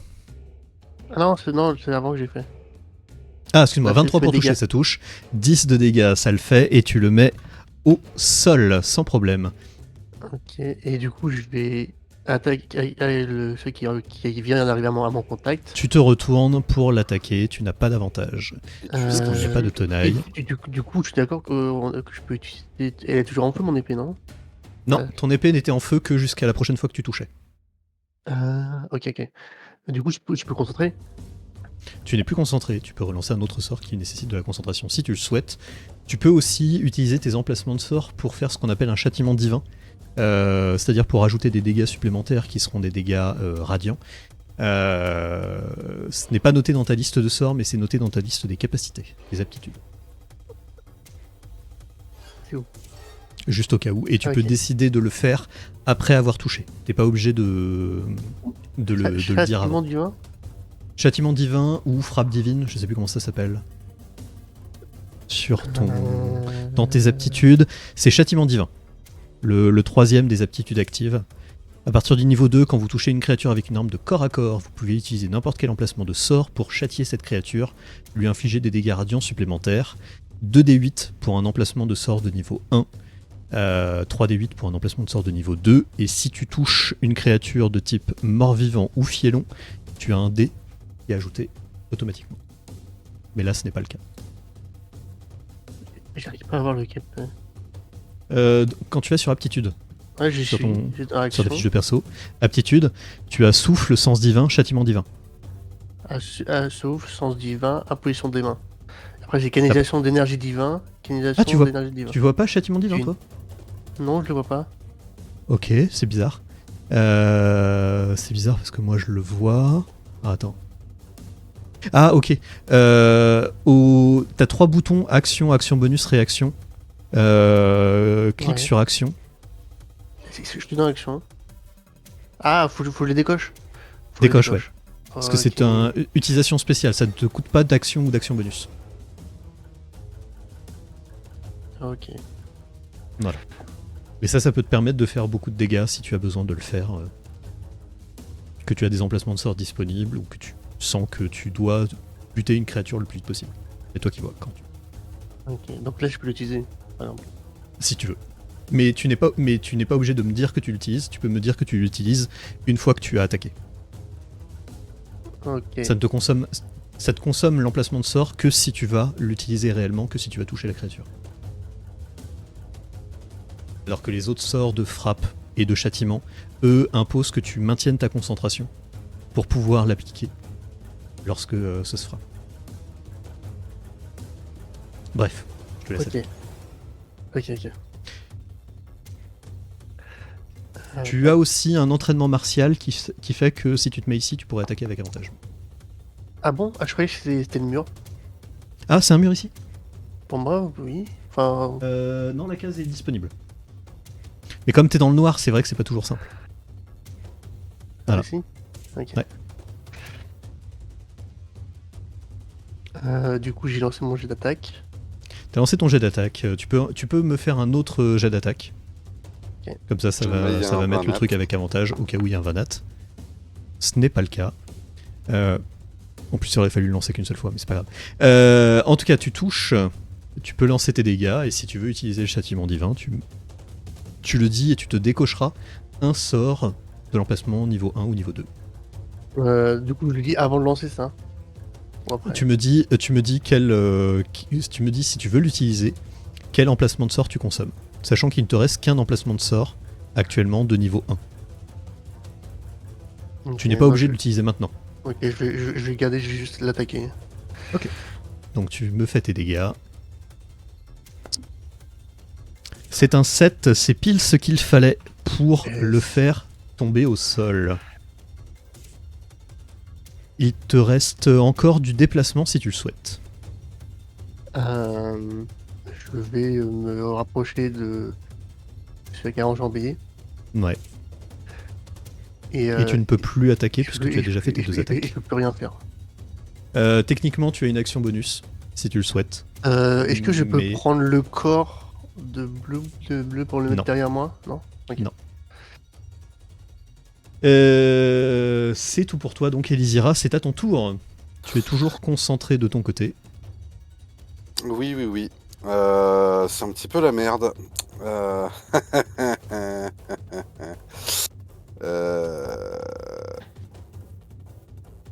1, 2. Est-ce que je prends mon action bonus pour... 3, 4, 6, techniquement je pourrais y aller. Ouais, tant pis, je vais la jouer un peu ballsy. Je vais prendre mon action bonus pour...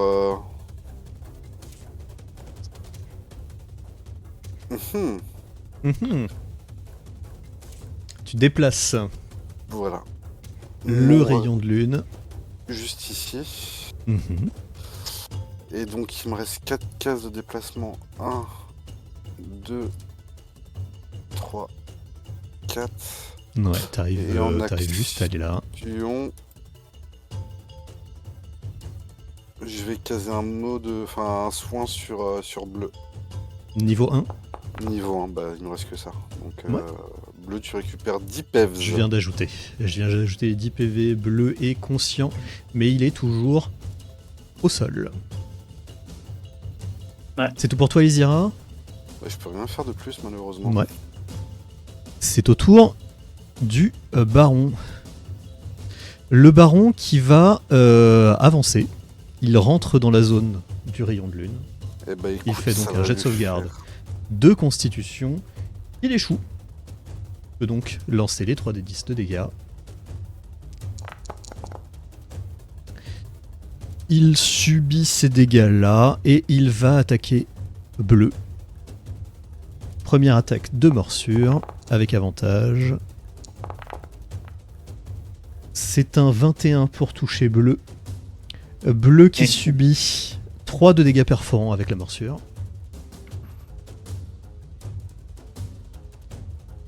Ok. Qui va se retrouver ciblé encore par une autre attaque. Du gonze, cette fois-ci c'est un 22 pour toucher. La lance inflige 5 de dégâts perforants. Et tu es encore debout, donc il va continuer à attaquer. Et cette fois-ci c'est un 16 pour toucher. C'est encore 5 de dégâts perforants avec sa lance. Tu te retrouves encore une fois inconscient au sol. Et il va terminer son avancée au contact de Grem et d'Elisira. C'est une créature qui est impressionnante. Il me marche dessus. Hermine, Il marche dessus là. Hermine, c'est à ton tour. Ah bah oui, bah là, Ouais. il va pas rester dans le rayon de lune qui était juste à côté.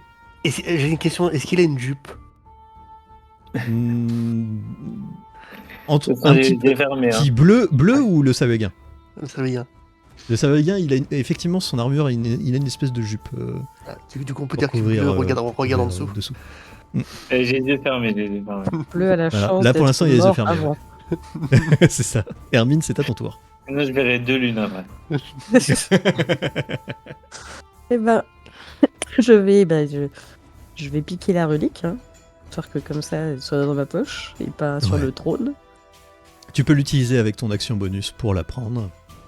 C'est-à-dire qu'elle est dans tes mains.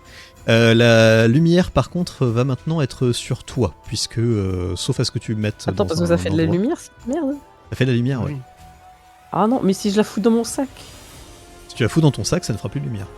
Ben voilà, je vais pas la garder dans mes mains. J'ai besoin de mes mains pour me battre. Tu la mets dans ton sac, ok. Ah, plus de lumière. Voilà, plus de lumière. Elle est où la lumière? Et puis, je vais- Alors en fait, j'arrive pas à déterminer où sont les murs de cette pièce, donc il y a une sortie par ici ou Non, il n'y a pas de sortie. Il y a pas de je vois sortie pas en où je contrebas. vais. Ah, regarde la lumière. Attends, Ici. ouais, non mais. Ouais. Par où est-ce que... Ok, donc la porte, Voilà. elle est là, quoi. C'est ça. La porte, il n'y a qu'une seule entrée, qu'une seule sortie. Ok. Et ben je vais me mettre... Attends, si je vais ici... Ok, ici, j'arrive à voir par la porte, mais je suis dans l'ombre, on est d'accord. Ouais. Ok. Mais il bah, voit, si- mais il voit dans le noir. Bah oui, mais bon, techniquement, Mais- moi aussi, je vois dans le noir. Hein. Oui, Pour oui, non, autant, mais j'y vois pas grand-chose. Hein. Tu ne pourras pas te cacher de sa vue à cet endroit-là. Mais comment c'est pas juste? Je te préviens juste. Bah, du coup, je me mets juste ici, histoire de pouvoir lui tirer dessus sans tirer sur Graham, quoi, parce qu'ils sont C'est ça. aussi moches l'un que l'autre, mais il y en a un qui est vachement plus petit. Tu vises entre Elysira et Graham. Vas-y, fais-moi ton jet d'attaque. Pas d'avantage, mais la créature est au contact d'alliés. Conscient. Et donc tu peux lancer ton attaque sournoise avec un plus 3d6 en bonus. Les gars...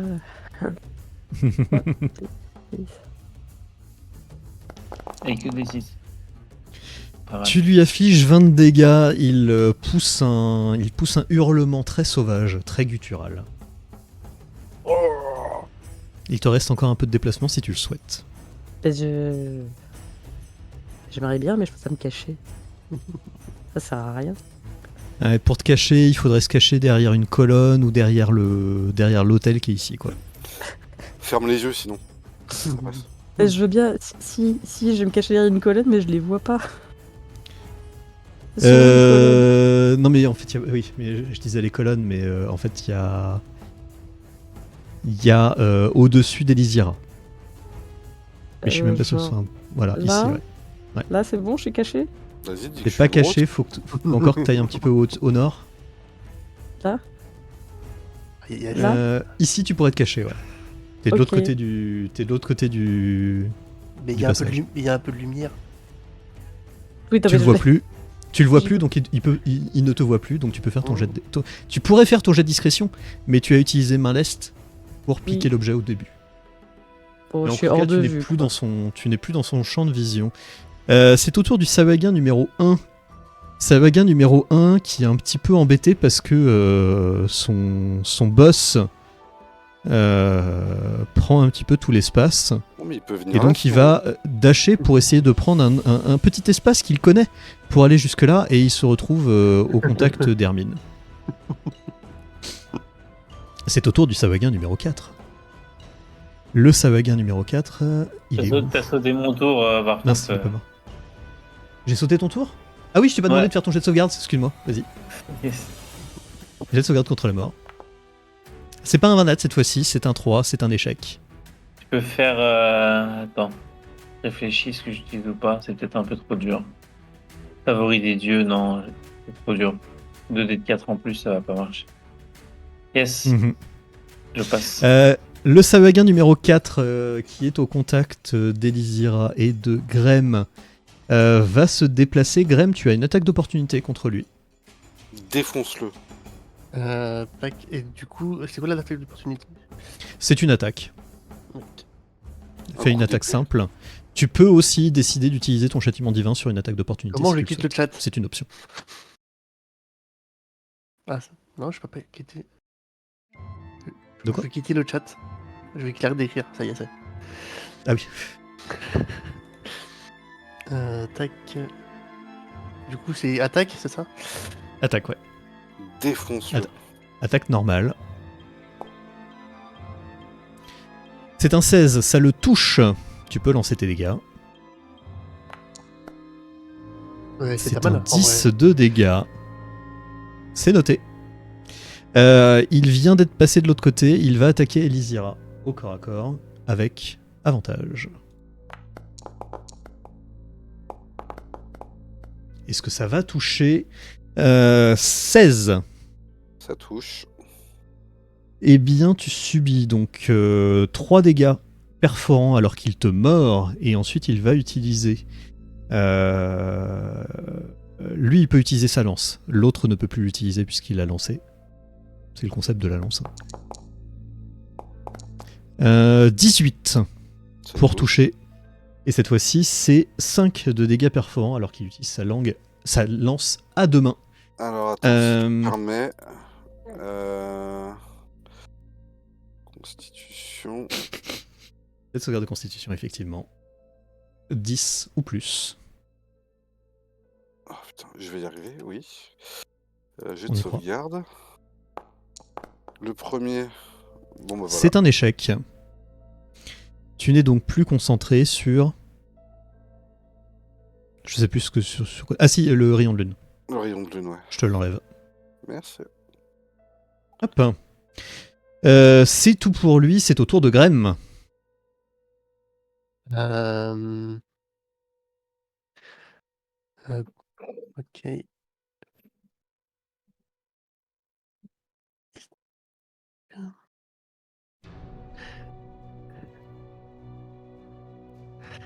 bah du coup, je vais attaquer le gros bestiau.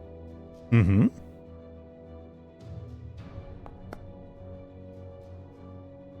« 10, ça ne touche pas. Tu as ta deuxième attaque par contre. Je vais re-attaquer le gros bestiau.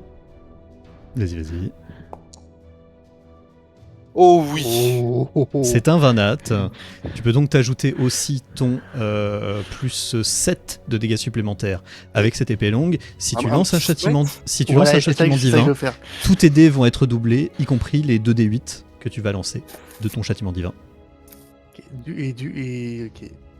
Donc Du coup, tu peux t'ajouter en bonus plus 7 plus 2d8 et tu appuies sur le bouton critique. Ça va automatiquement doubler tous tes dés. Oh. Et ça fait Allez. 37 de dégâts. Une partie des dégâts tranchants, une autre partie des dégâts radiants. Et Grem, est-ce que tu peux me décrire comment est-ce que tu tues ce baron Sahuagin, ce chef de gang? D'abord, je coupe le bras qui est suspendu à Blue. Et puis je le coupe en deux par le bassin où son bassin se décolle et tombe une partie sur Blue. Une partie sur Blue, une partie qui tombe légèrement à côté dans l'eau. C'est le Darth Maul qu'on appelle dans le métier. Le baron Sahuagin est mort. Son corps retombe de tout son poids sur Bleu, mais Bleu, ça ne te fait pas de dégâts supplémentaires. Graham, c'était ta deuxième attaque. Il te reste encore du déplacement si tu le souhaites. Que fais-tu? Je vais mettre juste en contact du Sahuagin. Tu te mets au contact du Sahuagin. Et c'est tout pour toi. Elizira, c'est à ton tour. Tu es légèrement blessé. Tu as toujours un Sahuagin qui est à ton contact. Tu en as vu passer un autre. Il s'est dirigé vers l'endroit où Hermine est. Que fais-tu? Ouais, donc du coup, il n'y a pas grand-chose au niveau de Bleu. Donc action. Je vais utiliser... Alors attends, parce que... Comment qu'on fait? C'est une bonne question, n'est-ce pas? Là, voilà. Hop! Potion de soin sur Bleu. Action. Potion de soin sur Bleu que tu utilises avec ton action. C'est une potion de soin classique. 2d4 plus 2. Et Bleu, tu récupères 8 PV. Je déplace un petit peu cette créature-là. Tu es de nouveau conscient. Action bonus. Toujours à terre. Et action bonus. Je vais utiliser mon dernier sort. Voilà. Ouais. Pour un mot de guérison. Sur Bleu en disant c'est bon là. Eh oh, c'est bon là hein. Faut pas oublier que Bleu est rempli de sang du coup, hein, quand même. Plus 5 de dégâts. Ah, il Bleu, va effectivement, il va sentir le vieux poisson. Il a pris cher. Elizira, tu peux encore te déplacer si tu le souhaites, mais tu es au contact du Sahuagin. Que fais-tu? Je reste là, je termine. Tu restes là. Hermine, c'est à ton tour. Tu as deux Sahuagins qui sont visibles. Celui qui est collé à Grem, celui qui est collé à toi. Dans les deux cas, si tu essayes de les attaquer, ce sera avec désavantage. Mais tu peux aussi utiliser ton action bonus pour te désengager. Et si tu te désengages de toutes les créatures sur ce tour, pas seulement de celle avec laquelle tu rencontres. Bah oui, je vais me désengager. Je suis pas très bonne au corps à corps jusqu'à preuve du contraire. Donc, je vais utiliser tous mes skills d'acrobate pour faire une jolie pirouette au-dessus de celui-ci et me barrer. Ouais. Alors, il va quand même essayer de te bloquer le passage. C'est un jet d'acrobatie pour toi contre un jet d'athlétisme pour lui. Acrobatie. Acrobatie, ouais. Normalement, c'est basé sur ta dextérité, ça devrait être plutôt pas mal. 16 contre 11, tu réussis effectivement à passer en dehors de sa zone. Et tu as donc tes 6 cases de déplacement. Alors attends, et ton action. J'étais là, c'est ça? Ouais, 1, 2 pour être de l'autre côté. 2, 3. Ouais. T'en as encore 3 autres, sachant que les diagonales sont gratuites. Enfin, gratuites. Ne compte qu'une case de déplacement. 4. Le théorème de Pythagore ne s'applique pas. Et 6. Tu n'en as qu'un seul qui est visible. C'est celui qui était à ton contact auparavant. Tu peux tenter de le cibler, de le toucher. Tu n'auras pas d'attaque sournoise. Et ben, je vais lui tirer dessus. Voilà, tu lui tires dessus. Bien. Promptement. Hop. C'est un jet d'attaque normal. 25, ça le touche bien évidemment. Tu peux lancer tes dégâts. Et 9 de dégâts, c'est amplement suffisant pour le faire tomber lui aussi au sol. Il ne reste plus qu'un Sahuagin en vie dans les lieux, et Bleu, tu es à terre. Tu peux utiliser la moitié de ton déplacement pour te relever si tu souhaites. Voilà. Allez, tu es debout. Mais qu'est-ce qui s'est passé là? T'as pas peu bleu. Et quand tu te relèves, que tu dis ces mots-là, tu vois derrière Elisira un autre de ces Sahuagins, moins impressionnant que celui qui t'a bien frappé. Du coup, je lui lance une flamme sacrée.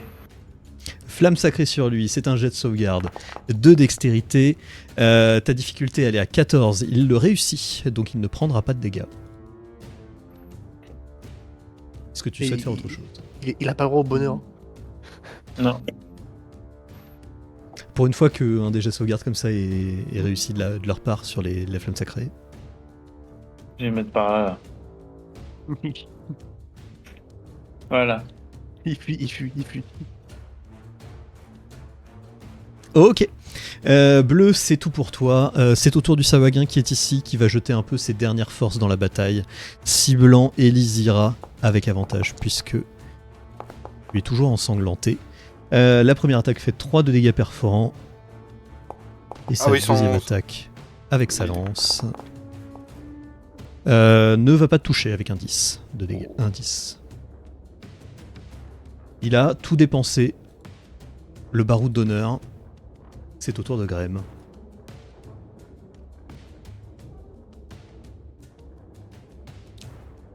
À toi, Grême. Arrête de te vanter dans le chat. C'est pas tous les jours qu'on fait 37 de dommage, ok. Du coup, ouais, je vais finir. Après le énorme Sahuagin que j'ai tué, c'est ça. Je ris au nez avant de dégainer mon épée. Et il va faire un nat et c'est moi qui va découper. Voilà. C'est tout ce qui va arriver. Bah, toi, c'est un 16, ça touche. Lance-moi tes dégâts. Ah oui, non, parce que alors moi je suis. C'est un 6, il est toujours debout. Il tient qu'à un fil, mais il est toujours debout. Et bah, je continue à recevoir mon épée. Je suis un utilisateur premium de ce qu'on appelle le karma. Parce qu'il faut mourir à un moment donné. 12, c'est pile sa CA, tu le touches de justesse. Ça ne sert à rien que tu lances les dégâts puisqu'il était à 1 PV. 1 PV 1 PV. Et lui aussi tombe au sol, laissant tout le lieu autour de vous retomber dans le silence. Et alors que pour certains d'entre vous, le combat a été très ardu, notamment Bleu, encore une fois, qui a été peut-être un peu abandonné par ses coéquipiers et s'est retrouvé être la cible des créatures qui se trouvaient tout autour. Vous avez en tout cas mis la main sur un objet qui ressemblerait beaucoup à cette relique qu'est le sextant de cordes que vous avez été missionné pour aller chercher. Et nous continuerons la prochaine fois sur cette session. Et pour Mikad, bien évidemment, je t'enverrai, je vous enverrai à tous d'ailleurs, ce que vous trouvez au sein de ce lieu avant de pouvoir repartir. On pourra reprendre potentiellement sur le bateau la prochaine fois. Mais en tout cas, vous avez le temps. Vous avez le temps de récupérer un certain nombre d'objets avant que le niveau de l'eau remonte, commençant à emplir un petit peu les lieux. Mais vous n'êtes pas plus embêté que ça, si ce n'est la force des vagues qui seront présents dans le tunnel pour pouvoir en ressortir, puisque vous avez toujours la respiration aquatique qui est en place. Voilà, c'est la fin de notre session pour ce soir. C'est la fin de 2024 pour les sessions de JDR. Merci. Merci. Merci pour cette session. Merci des coups critiques du paladin, parce que De rien, je pense de que rien. sinon on était un peu dans la mouise. Et c'était un bon sac à PV. Écoute, Bleu ne mourra pas tant que je serai là, ok? Ouais, heureusement que j'avais Tant pas que eu le de joueur est là. Tant que le joueur Voilà, est là. tant que Si le le joueur joueur est n'est là. pas là, il peut mourir. Parce que, en gros, là, mon plan, il me reste, j'avais 4 potions de soins. Mon plan pour le tenir en vie, c'était un coup de potion par tour. En disant, tiens le coup, c'est bon, vas-y. J'en ai. Après, l'idée de Grem de pouvoir le déplacer, c'est bien, mais c'est vrai que ça utilise une action. Mm. Donc, Moi, je t'avoue que si j'ai pas fait un coup critique, je n'aurais pas utilisé mon châtiment divin et j'aurais plus peut-être quand t'as vu que tu donnais une potion à un bouclier. un bon réflexe. C'est un bon réflexe de paladin. Un truc.